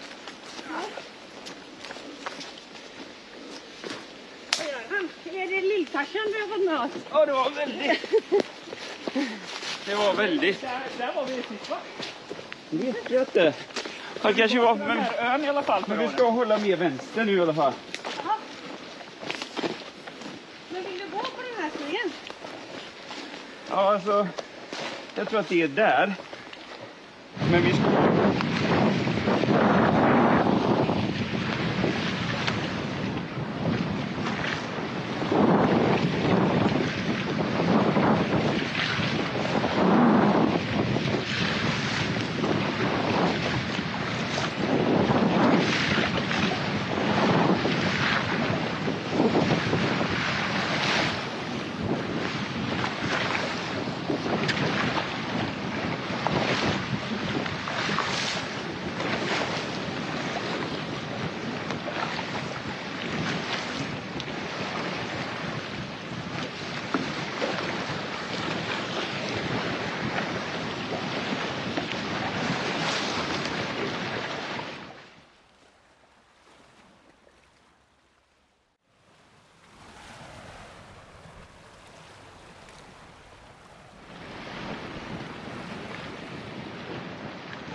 We're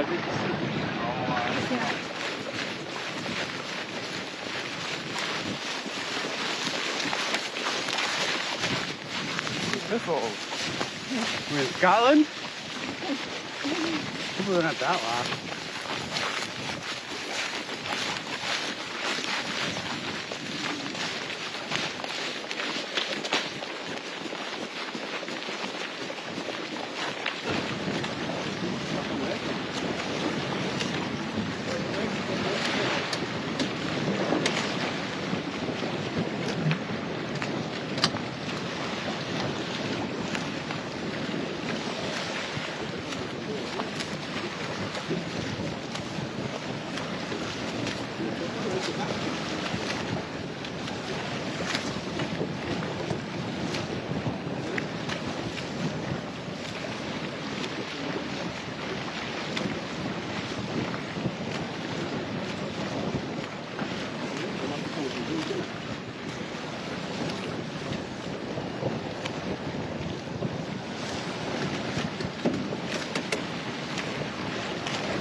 Have to listen to the birds.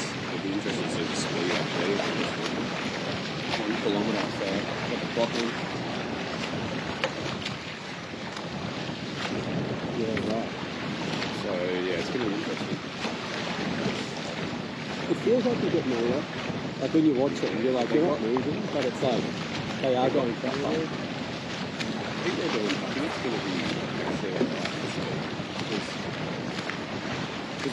because we're going with the wind. Yeah. I'm just trying to get late curve like that. Yeah. I'm trying to get in. The wind are going to hop out of the pier, but I'm aiming to get in going for the right because I hope it's. Yeah, right.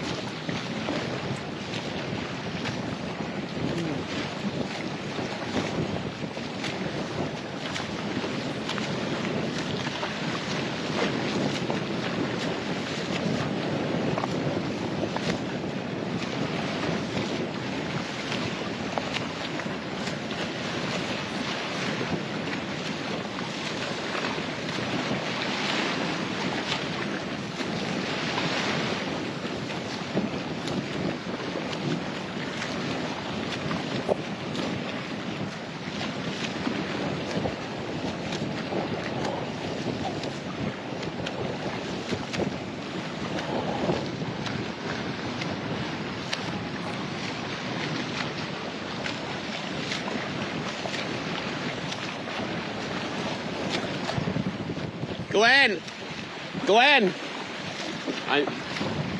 Kan vi bara komma fram lite?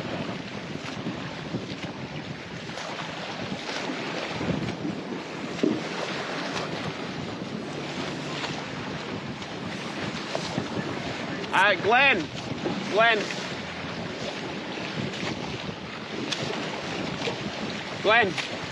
Aim for their boats. Aim for their boats now. Where the boats are. Good job. Keep it up. Where their boats are. Good job.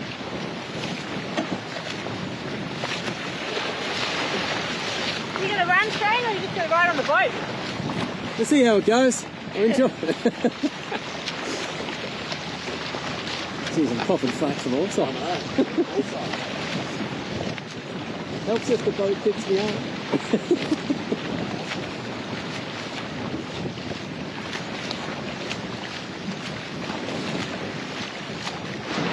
Bra. Ja. Tack. Bra Simon. Jättebra jobbat. Jättefint kört nu. Vi är där nu. Ja, vi ska köra. Det är 2 kilometer grusväg. Sen är det 800 Och så där sen så kommer vi ha nya kartor och prata vägval här nere. Men dit först så går vi upp där också. Bra. Vi kör jättebra kört. Ja, jag tar med Daniel. Daniel, ta här. Ja, tack. Jag tar Vill du plocka på dig hjälp här? Ja. Meddel hjälp till alla. Vill du mer? Ja. Kristin har en appel nu eller? Nej. Okej, fantastiskt bra kört. Ja, har du hjälp? Nej. Bra, vatten. Mjukvatten. Inte här, jag vågar in. Va?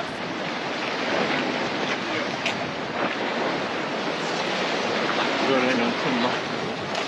Ja. Och så. Tack.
Good work.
Oh, well, that's nice. Your bum bag?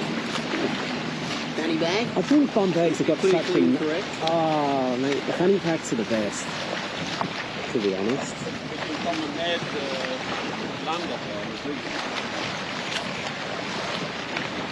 Underrated. Underrated.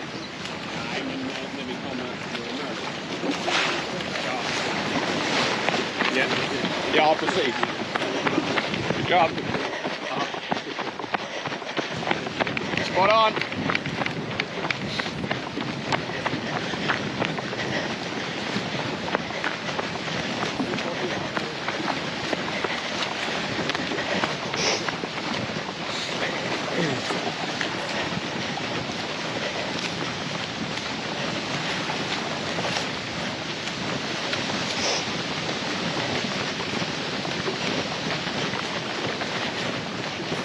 You do food, or you just start off on the phone? No, I just got to give him the map. Yeah, right. Yeah, I've given him food for the last 6 weeks. So just got to give him a new map.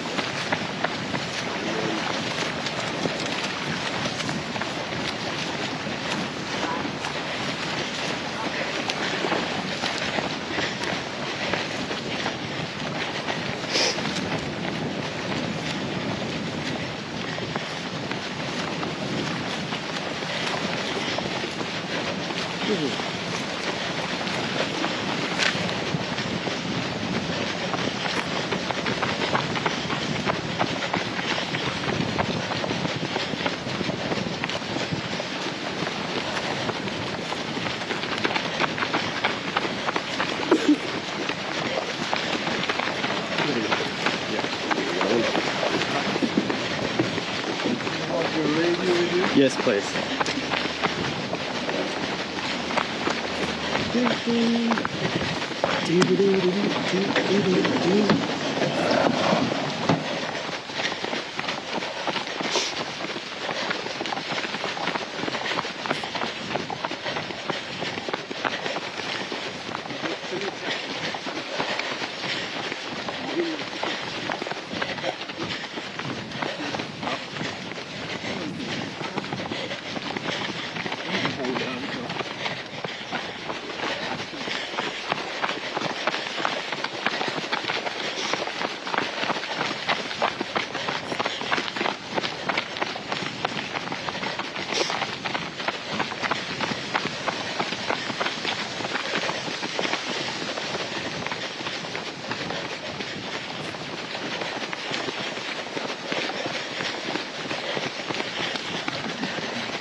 Jag skriver bort kabelskylten, okej? Ja.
I just see it basically.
Hey, you're on Jess on 2. Pull in Jess.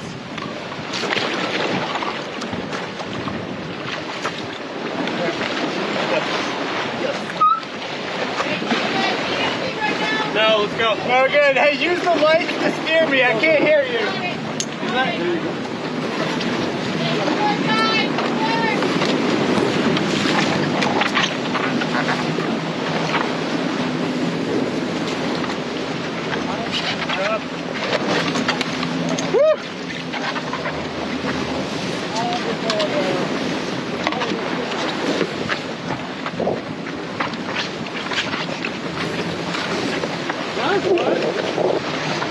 Good, if we're off like that, don't turn and head up current. Just get us out. Cat, we'll figure it out. Cat, because anyways, you're just gonna tire yourself out, basically.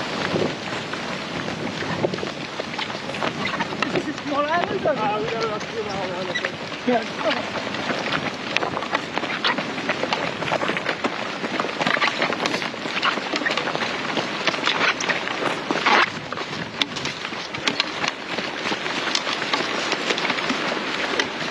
Is it bushwhacking or path? It's a path the whole way. Okay.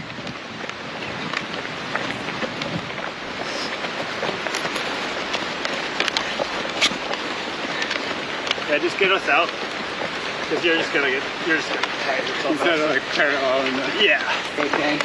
Because I'm sure we kept figured out. Yeah. And it wasn't that easy at the end anyway. Yep. Yeah, it's hard to say with a chalk. Yeah. Oh, we're good. All right. Okay. Okay. Make sure you eat something on this island. Just a little taste. Yep. You still got some stuff? Yeah. Sip of the gel, Jeremy? I got one of my back. That's good. You can Nice. Good job. Yeah, sorry for the left turn, team. Okay. I kept on saying, use the lights. Can't hear shit. I can't hear shit. Yeah. So, did she hear you? No. I don't know. I kept on saying yes. You know, sort of towards the end, I figured out the captain is usually pointing the boat the way we want to go. And the boat, even though he's not ahead of us, it's pointed. Because I figured out at the end that that was a pretty good reference line.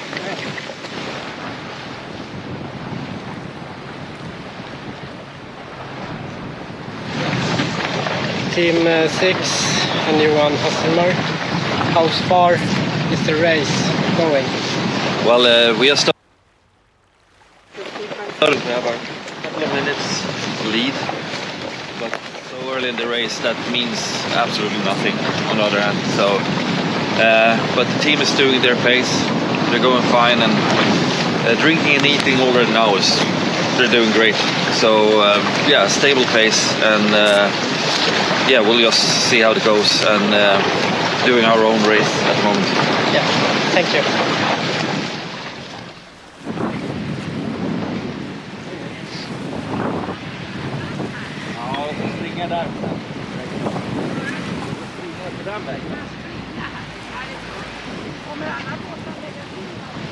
Nej, det gör de nog inte. Eller är det okej eller vill ni att vi ska lägga... Det är där bra.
Basically running this,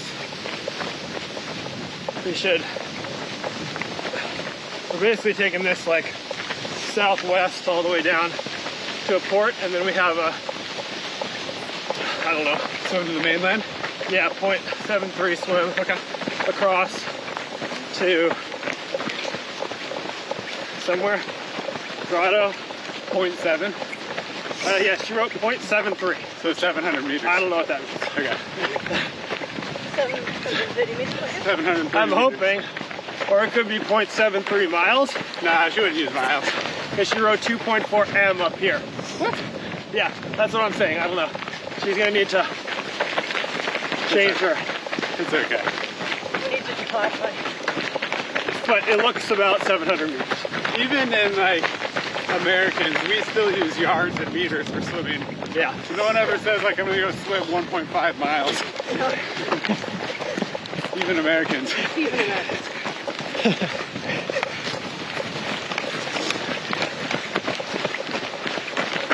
All right, so there should be a trail going off to the right. Okay, I see one parallel right here. Yeah, it should be like a hard right. So, okay, kind of still parallel. Like a lake in front of us, okay? Yeah, I think it might be this little. Are we taking it? Or are we just noting it? No, that's where we want to be. Oh, there it is down there. Yep, I see it. Yep. Need some water?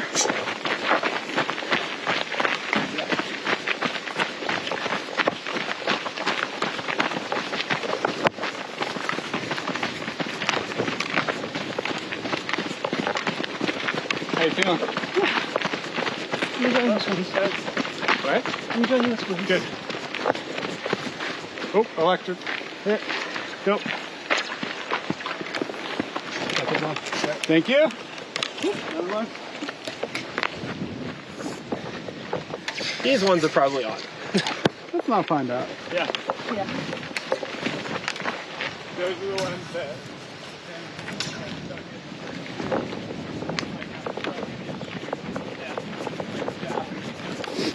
Like lying on the ground, like laughing and getting back.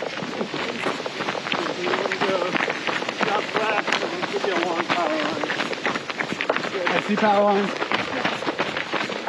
Well, like it. Yeah, you're crushing the nav. Yeah. I see some dolphins over there. Oh, yeah. Blue dolphins.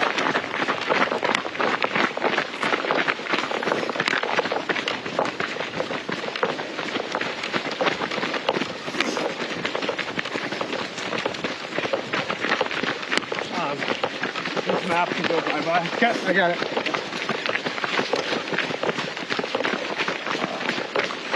And I'd like a little water. Okay. I have one in my basket. I get one.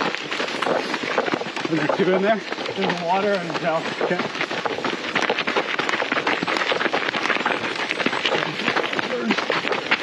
Whistle.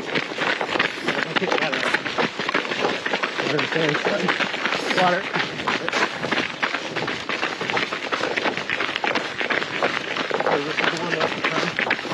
That's the same one. A European nipple. A European nipple. Yep, salmon.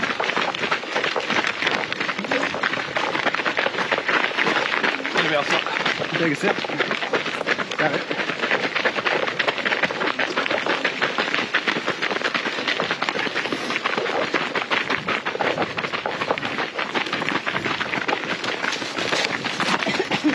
Put them back in.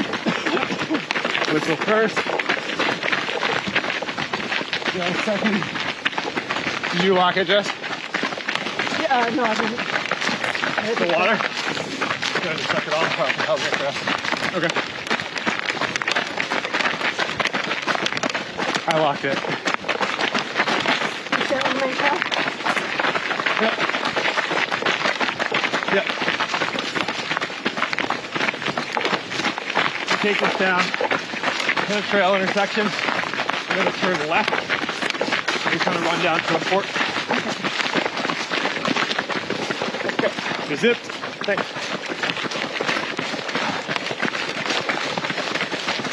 What's the time? 9:40. 9:40? Oh, not so bad. 3 hours in. 3 hours, 2.5. What time do we start? Like right at 7? Yeah, we're pretty much in. Nice. Maybe 7:01 over there. Looks like it's gonna rain a little.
Okay, all right, keep up the running.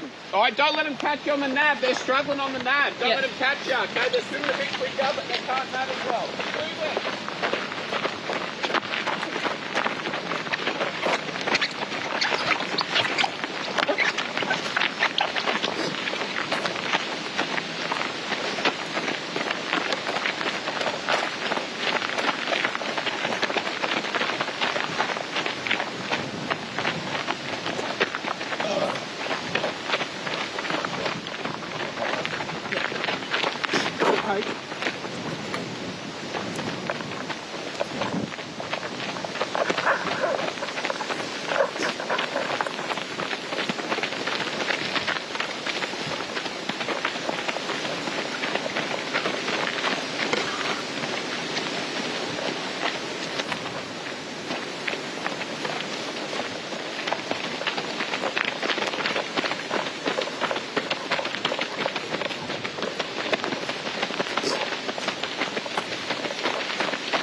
Yeah.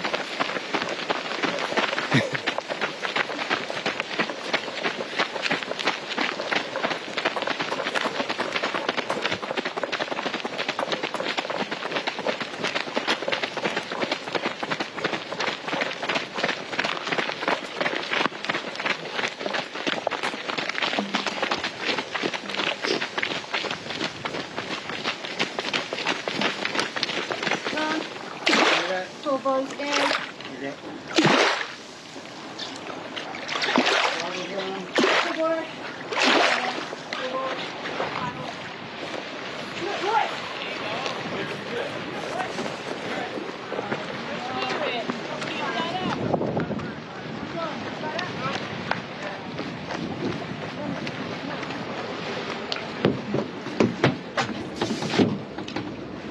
Let me get the green flag.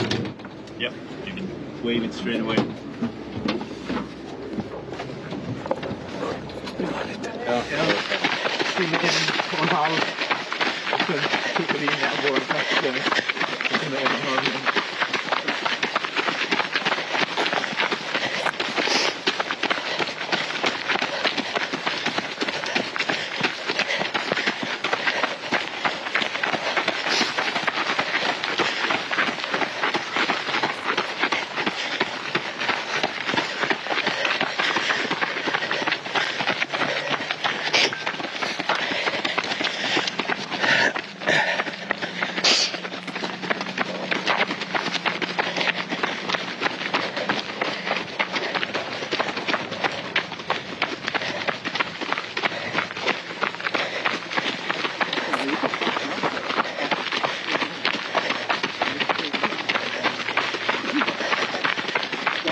Jag krävde som halvvägs.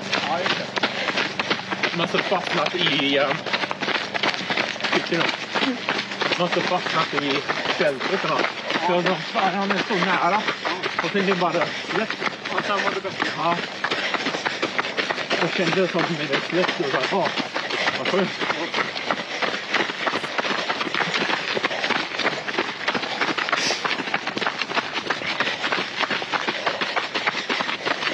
Jag tror det är bara ett timme och sjukt.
Yeah, get.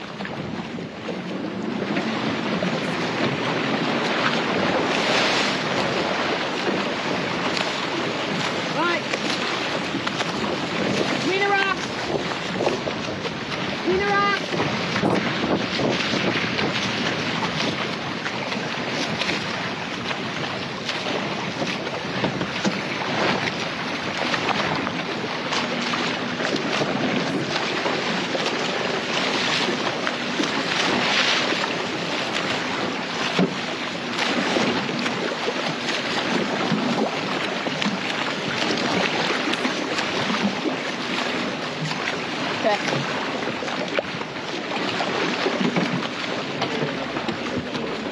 Yep.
Good, guys.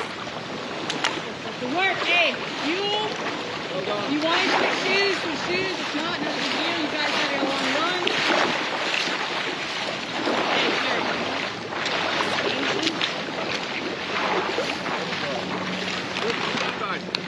You guys had some big swimmers.